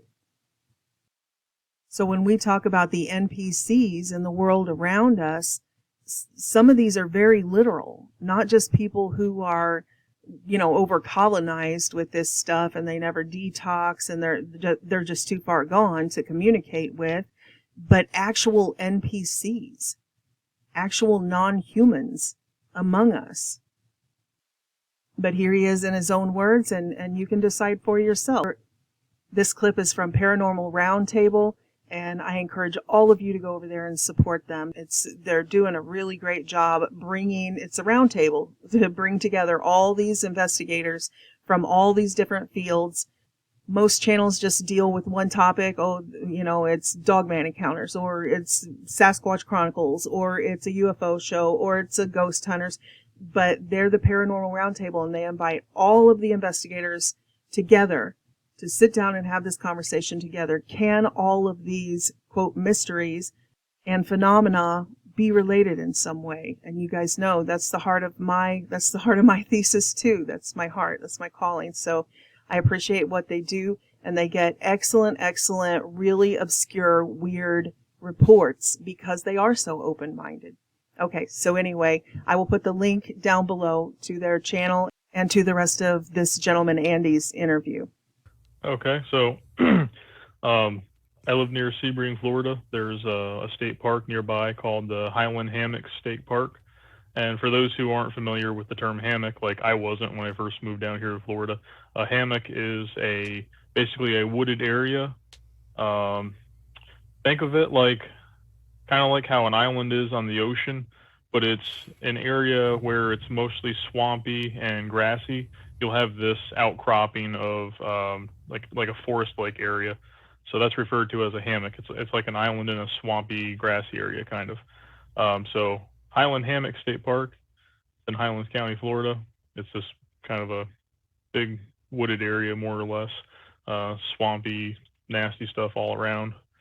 But it's a lovely state park, and there's lots of trails. I think off the top of my head, I think there's like 20-some miles of trails to hike through. Jeez. It goes out through like old pine forest, goes through cypress swamp, all basically all sorts of terrain. But it's wonderful to go out there and hike. It's beautiful scenery. It's a lovely place. So I was out there hiking. I think it was on the Ancient Hammock Trail, where that ties on to what's called the Plum Trail. So I'm always very aware, especially when I'm alone, because there's lots of hogs. There's cougars, pumas, whatever you want to call them, bobcat. There's all sorts of large animals out there. And oftentimes you'll see lots of signs of hogs on the trails. The wild hogs that live out there will use the trails like roads, more or less, to more easily navigate the area. So you'll be walking along and come to a spot where the trail's half rooted and dug up, where the hogs have been rooting around, eating roots and whatnot, stuff like that. So I saw where there was relatively fresh sign of hogs being around the area. So more or less, if you startle some hogs and come up on them, either they're going to run away or they're going to come at you because they got tusks and they know how to use them. So it's always best to, when you think you're near hogs, just kind of be sneaky, stay aware. So as I was walking down this trail, the wind for the most part had been blowing right straight towards my face, like you'd say 12 o'clock. And it shifted a little off to the side of the trail, like I'd say like 1:30, 2 o'clock-ish, for an angle. And I caught this whiff of hog, and it's unmistakable. It's musky, stinky, just plain and simple. It's a hog smell. So pairing that with how I saw really fresh rooting and digging, I said, oh crap, there's some hogs real close here somewhere. So I was walking especially quiet. And for the most part in Florida, the brush, you have like palmettos and stuff like that growing. The foliage is really dense, about chest height and up, but it's very stalky from the ground up to that height. So a little thing I've learned is if you just squat down a little bit, you can look around. The stalky stuff you can see quite a ways through the brush if you get down a little lower, basically. So I got squatted down a little and looked around, and I saw this one lone wild hog. And at first I didn't realize it was alone because, hogs are always in a group, either, 2, 3, 4, sometimes dozens. But in my experience, I've never seen one lone hog all by itself. So that really caught me as odd. And it was like 20, 30 yards in, it wasn't too far. I could have definitely underhand thrown like a baseball and hit it. So it wasn't that far. So as I was watching this hog, it was laying on its belly with its front legs stretched out in front of it, had its rear legs stuck out behind it, like it was just laying on its belly on the ground, like trying to cool itself or something. And it started moving and getting up. you know, it got its front legs up under it, then it kind of leaned forward to shift its weight, got its rear legs up under it.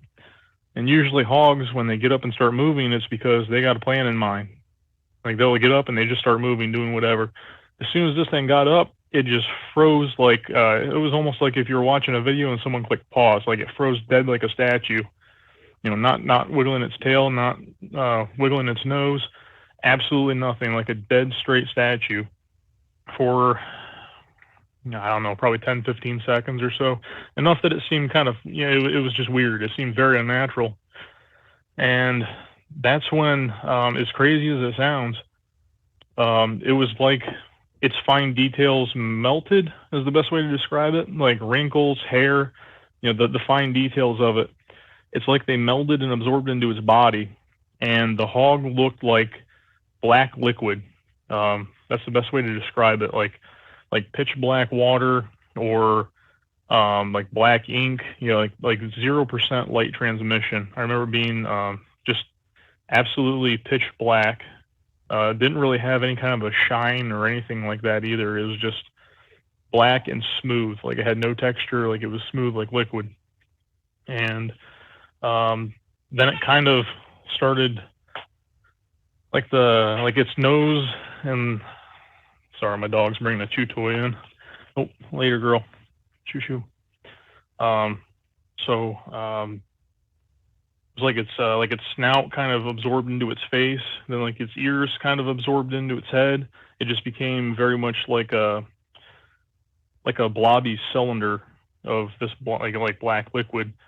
And its legs too went from defined legs to, the best I could describe it, it's almost like a balloon animal. You know, like they're just kind of blobby and there's not really any defined shape, but they're just, you know, blobby trunks.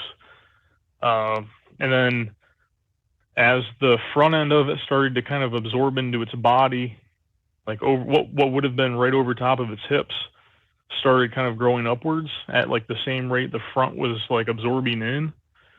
And it shifted from a horizontal blob to a vertical blob.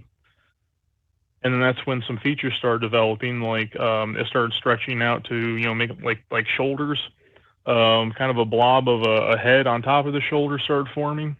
And then from like approximately waist height down, you know, split in half. So there was two very just thick trunk-like legs.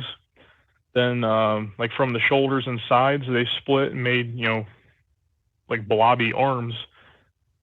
And then from there, like fingers split from the hands. The neck became more defined and head became more defined. And then it was like the shape of clothing. So it looked like a black figure wearing a, you know, t-shirt and shorts started to form.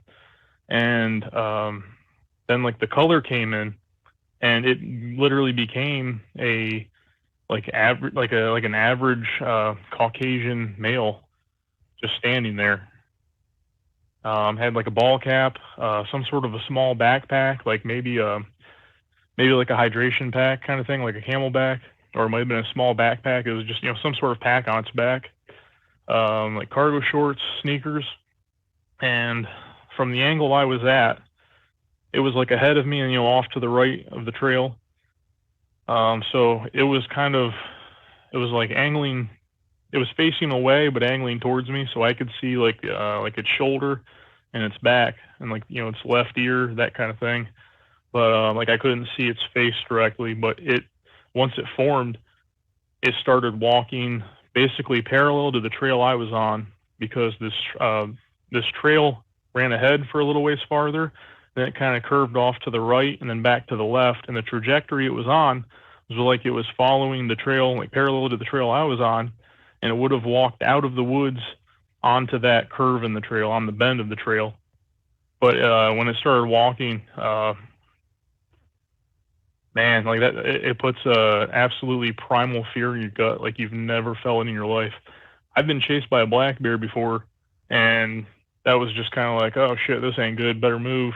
But this was just an absolutely unreal, primal kind of fear in your gut. I even had a handgun on me, and it didn't even occur to me to, like, you know, confront this thing or anything.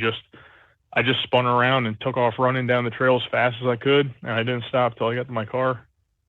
Yeah, let me ask you a question about this. Now, obviously you've told me this story already, but I want to ask a question so that the audience can. What do you think it was? I don't really have a dang clue, to be honest. Obviously, some sort of shape-shifting thing, but after from the research I've done online, like a lot of people said, "Oh, it's a skinwalker," but it doesn't really fit what a lot of things online say a skinwalker is. Yeah, I was going to. They're like they shift from like animal to human back to animal, whatever. But say halfway in between the transformation, they're like half animal, half human. And whatever this thing was definitely not that, because there was a third form in between. You know, it went from hog to amorphous black blob, and then from the blob to a person. So that doesn't really fit the bill. But I have no clue what it is, because all my research I've done online, nothing really matches that. So I don't know. Yeah, but like it has to go back to that form before it can change again, kind of thing. Has to go back to its native form and then reform. Yeah. And I reached out also. I got thinking, if this thing is native to the area, who would maybe have a story about it or have some sort of myths or lore about it, other than the, some like knowledge the Seminole Indian tribe? Yeah. So I did some hunting around online, and I found in a little town that's like 45 minutes away from me. It's on the southern tip of the Okeechobee, or Lake Okeechobee. It's a town called Clewiston, and there's the Seminole Nation Historic Preservation Council or Historic Preservation Society, something like that. They're dedicated to documenting and preserving, everything cultural about the Seminole Nation. So I got thinking, likely someone there has a lot of knowledge, is very knowledgeable of, the tribal lore and myth.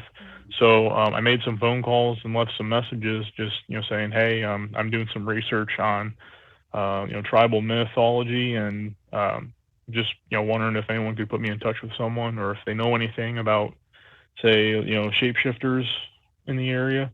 And unfortunately, I still haven't gotten a call back, and that was a few days ago when I called and left the message. So I'm kind of wondering if maybe because I'm like an outsider to the tribe, maybe even if they did know something about it, maybe they're not going to open up and talk to me about it. But I have no idea. That's just conjecture, really. What you had said, you didn't really think it was a skinwalker. Now, here's something. I'll tell you, after we talked, was it like last week or something? We talked about a week ago. Something like that. Yeah. I did some research, and I went into my archives. And now I had told you a story that night when we were going down the rabbit hole. And I'll tell this one. There were some people that were walking through the woods, and this snake had kind of like, well, it was like black goo that was coming down out of a tree. I told you that story, right? I believe I told you. I think so, yep. Yeah. And it turned into a snake, and it like blobbed onto the ground and then became like a snake.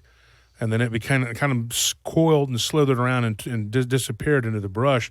And it was like a 3-foot long snake. But they said it was literally like a blob of goo.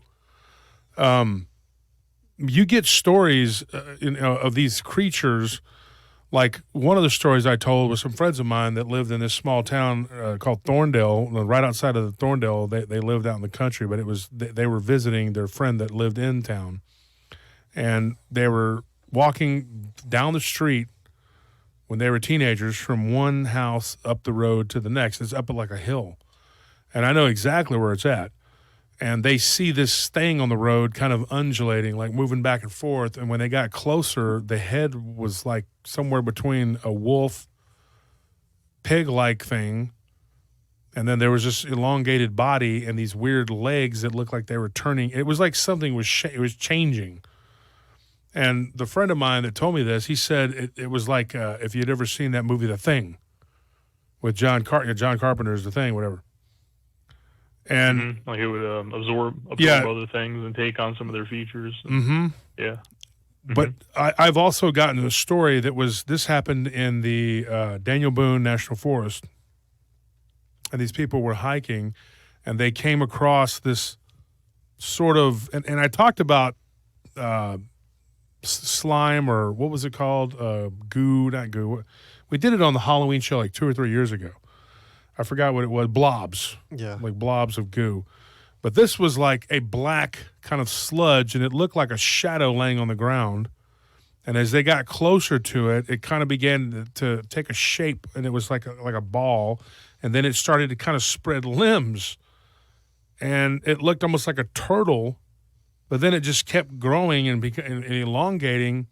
And then it just started to move across the road really fast. And it was a guy and his girlfriend and her younger brother. And they all just like ran past it. And now when you saw what you saw, Andy, did you get the feeling that like if you upset it, it would do anything to you? Did you get an evil feeling from it? I mean, tell us. I didn't get any kind of vibes like it was friendly. Like I said, the only reaction I really had to it was like down in the pit of my stomach. It was like just a deep primal fear like I've never felt before in my life and haven't since.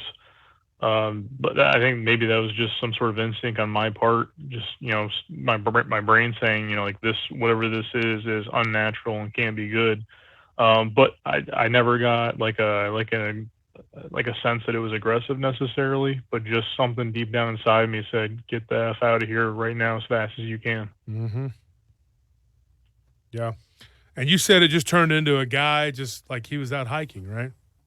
Yeah. Like it became a just average person. Like it could have been another person you'd see on the trail.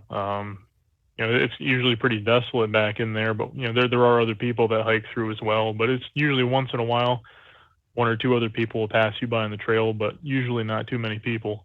And I right now thinking back on it, if I didn't see that happen, he could have stepped out on the trail, and I probably wouldn't have known the difference. He could have been just another hiker to me because it was just so unreal. And like when he started walking was when like the transformation process was complete. And like I said, I couldn't see his face because he was like angled towards me, but facing forward and away from me. I couldn't see his face, but from the side of his head, his neck, hands, legs, those features, it was indistinguishable from any kind of average normal person.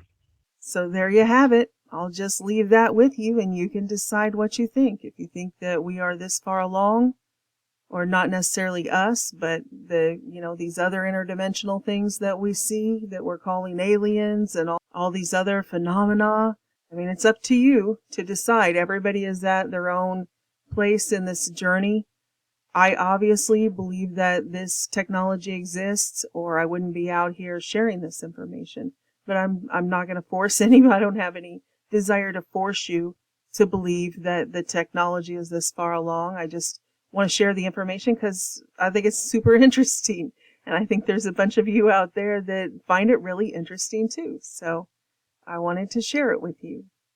I also want to thank everybody who has stood by me and supported this work during this storm I've been in. You guys know I haven't been on here in a few months, and it's just been unbelievable. And it would have been an opportune time for many of you to abandon me and, delete your Patreon or something. So for those of you who stood by me, and several of you even stepped up during that time and sent, surprise money that just came out of nowhere, but from the Holy Spirit, that I prayed to God, I'm going under, I can't keep my head up, I'm going under.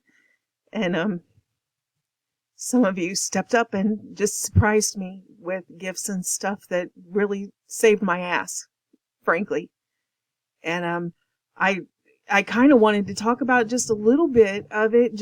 I'm not going to bellyache about it, but it's hard for me to articulate everything that's been going on. I feel like I've been walking in the eye of a tornado, and all around me is just destruction. Just absolute everybody, like my family, everybody, multiple surgeries, illnesses, broken bones, just broken femurs. How does that happen? So I'm pureeing. My mom's had surgery, and my dad had all his teeth pulled, and I'm pureeing food, and I'm trying to work 3 jobs, and my ex goes missing and quits showing up to pick up my son, and my son's worried sick, and Daddy, have you been in an accident? And then he shows up in another state in a mental hospital, And then, he's quit his job and had some manic episode and run off. And then I don't have any child support on top of that. And then he gets out of the mental hospital and he files a lawsuit against me that it doesn't matter how ridiculous it is because I still have to fight it. So then I have to hire an attorney that costs $2,500. And then in the middle of that ice storm at Christmas that was coming in, it got down to almost negative 30 degrees here. I'm not even kidding. This is where the AI stuff I wanted to mention. Something was going on electronically. My furnace quit. Right? I mean, it was like they were throwing everything they had at me. And my furnace quit, and I was going to have to evacuate my home because I called the furnace repair guy, and he's like, I can't fix it. It'll be $5,000 for a new furnace. I'm like, I can't. There's no way. I won't be able to come up with that even this winter. And so, I couldn't do anything about it. And then I prayed to God, and then finally the lady who worked in the office called back, and she's like, we can try one thing. We can try putting a Band-Aid on it that'll get you through the winter. It costs like $500 and some. And I'm like, let's do it. So I did that. Then my fridge started going out. Then my dishwasher completely quit. I mean, it was my water line busted, and it wasn't even during the storm. It happened before the blizzard. My water line busted, and it's like a quarter of a mile out to the road to find out where it was leaking from. So just to keep the option was either shut my water off, me and my son don't have water, or just let it leak and pay these enormous bills. I mean, I don't have a husband. I don't have anyone to help.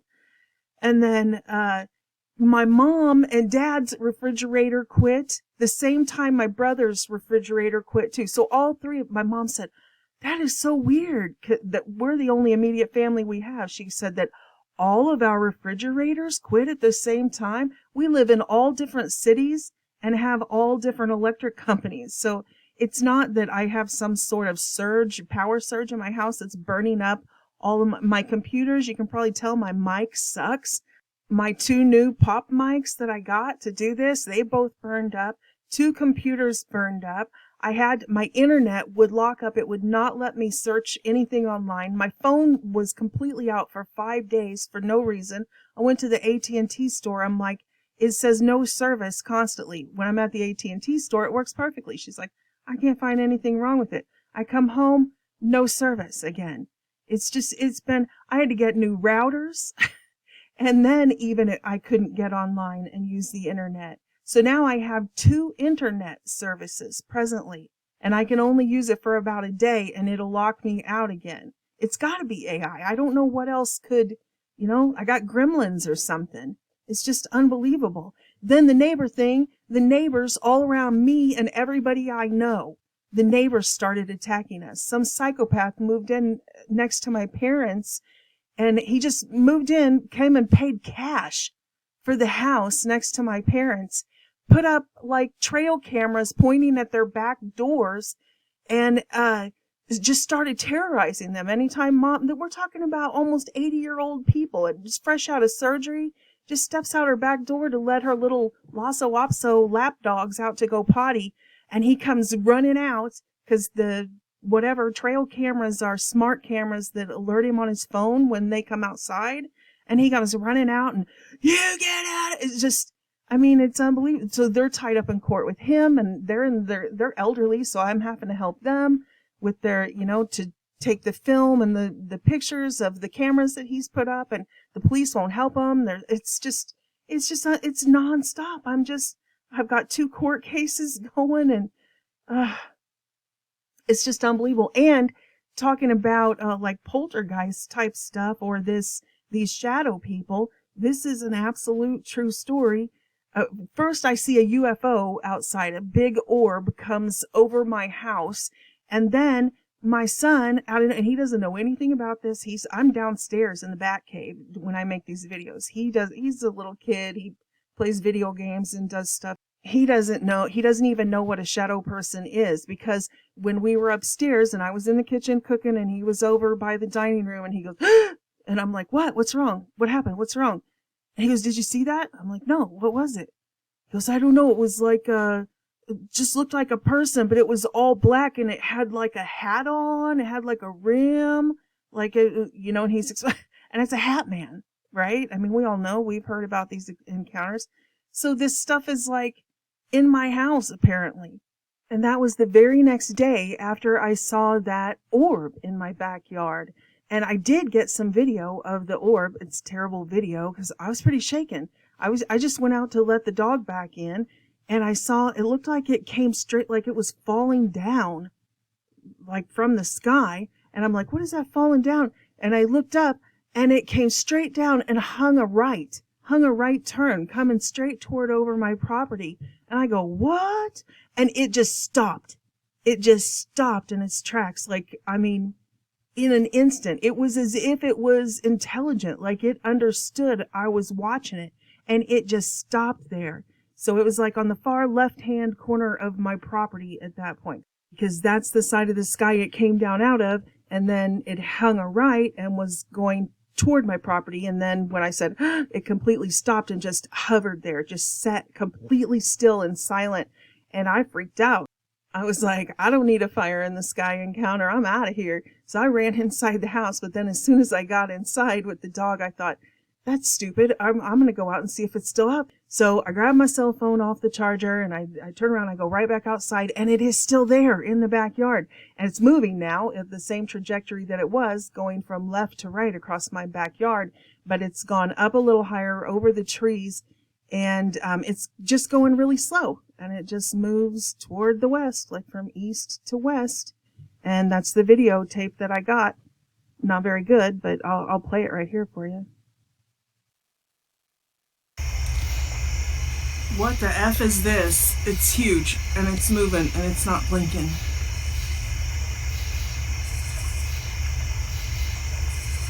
It looks like it's blinking, but in real life, where'd it go?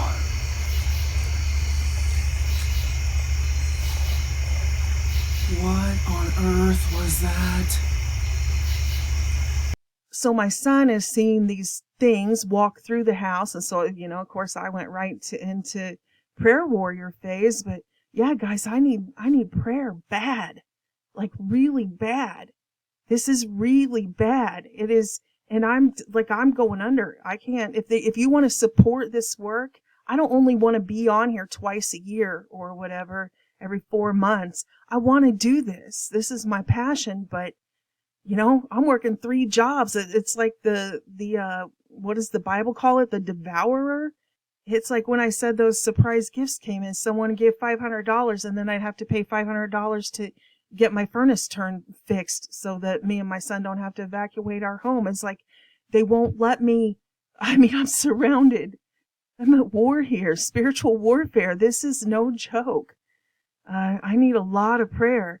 And if there's anybody out there who thinks that what I do has value in the world or has value in the body of Christ and you want to support this, that would be fantastic, because if ever there's been a time that I've needed it, it's now. Like everything's gone. The savings is gone. The cash stash is gone. Like I'm doing my best, and it just doesn't seem to be enough. I mean, I guess that's why you need a husband as a provider, or 2 people in a household nowadays. It takes 2 incomes, and what I can make with these 2 hands just isn't make it, in this economy and the inflation and all of it for a single mom. Like I'm in the eye of the storm. So God's protecting me. I'm in the eye, it's not killing me or anything, but it's raging all around me. So that's where I've been, and that's what's been going on, and it's still going on. But I wanted to get on here and get some of this information out. Like I said, I've got notebooks and notebooks and notebooks full of the outlines of the stuff that the Lord and I have talked about in our secret place, my prayer time, which is all the time. So I wanted to at least get on here and let you guys know that I do love you, and I do appreciate you standing by me.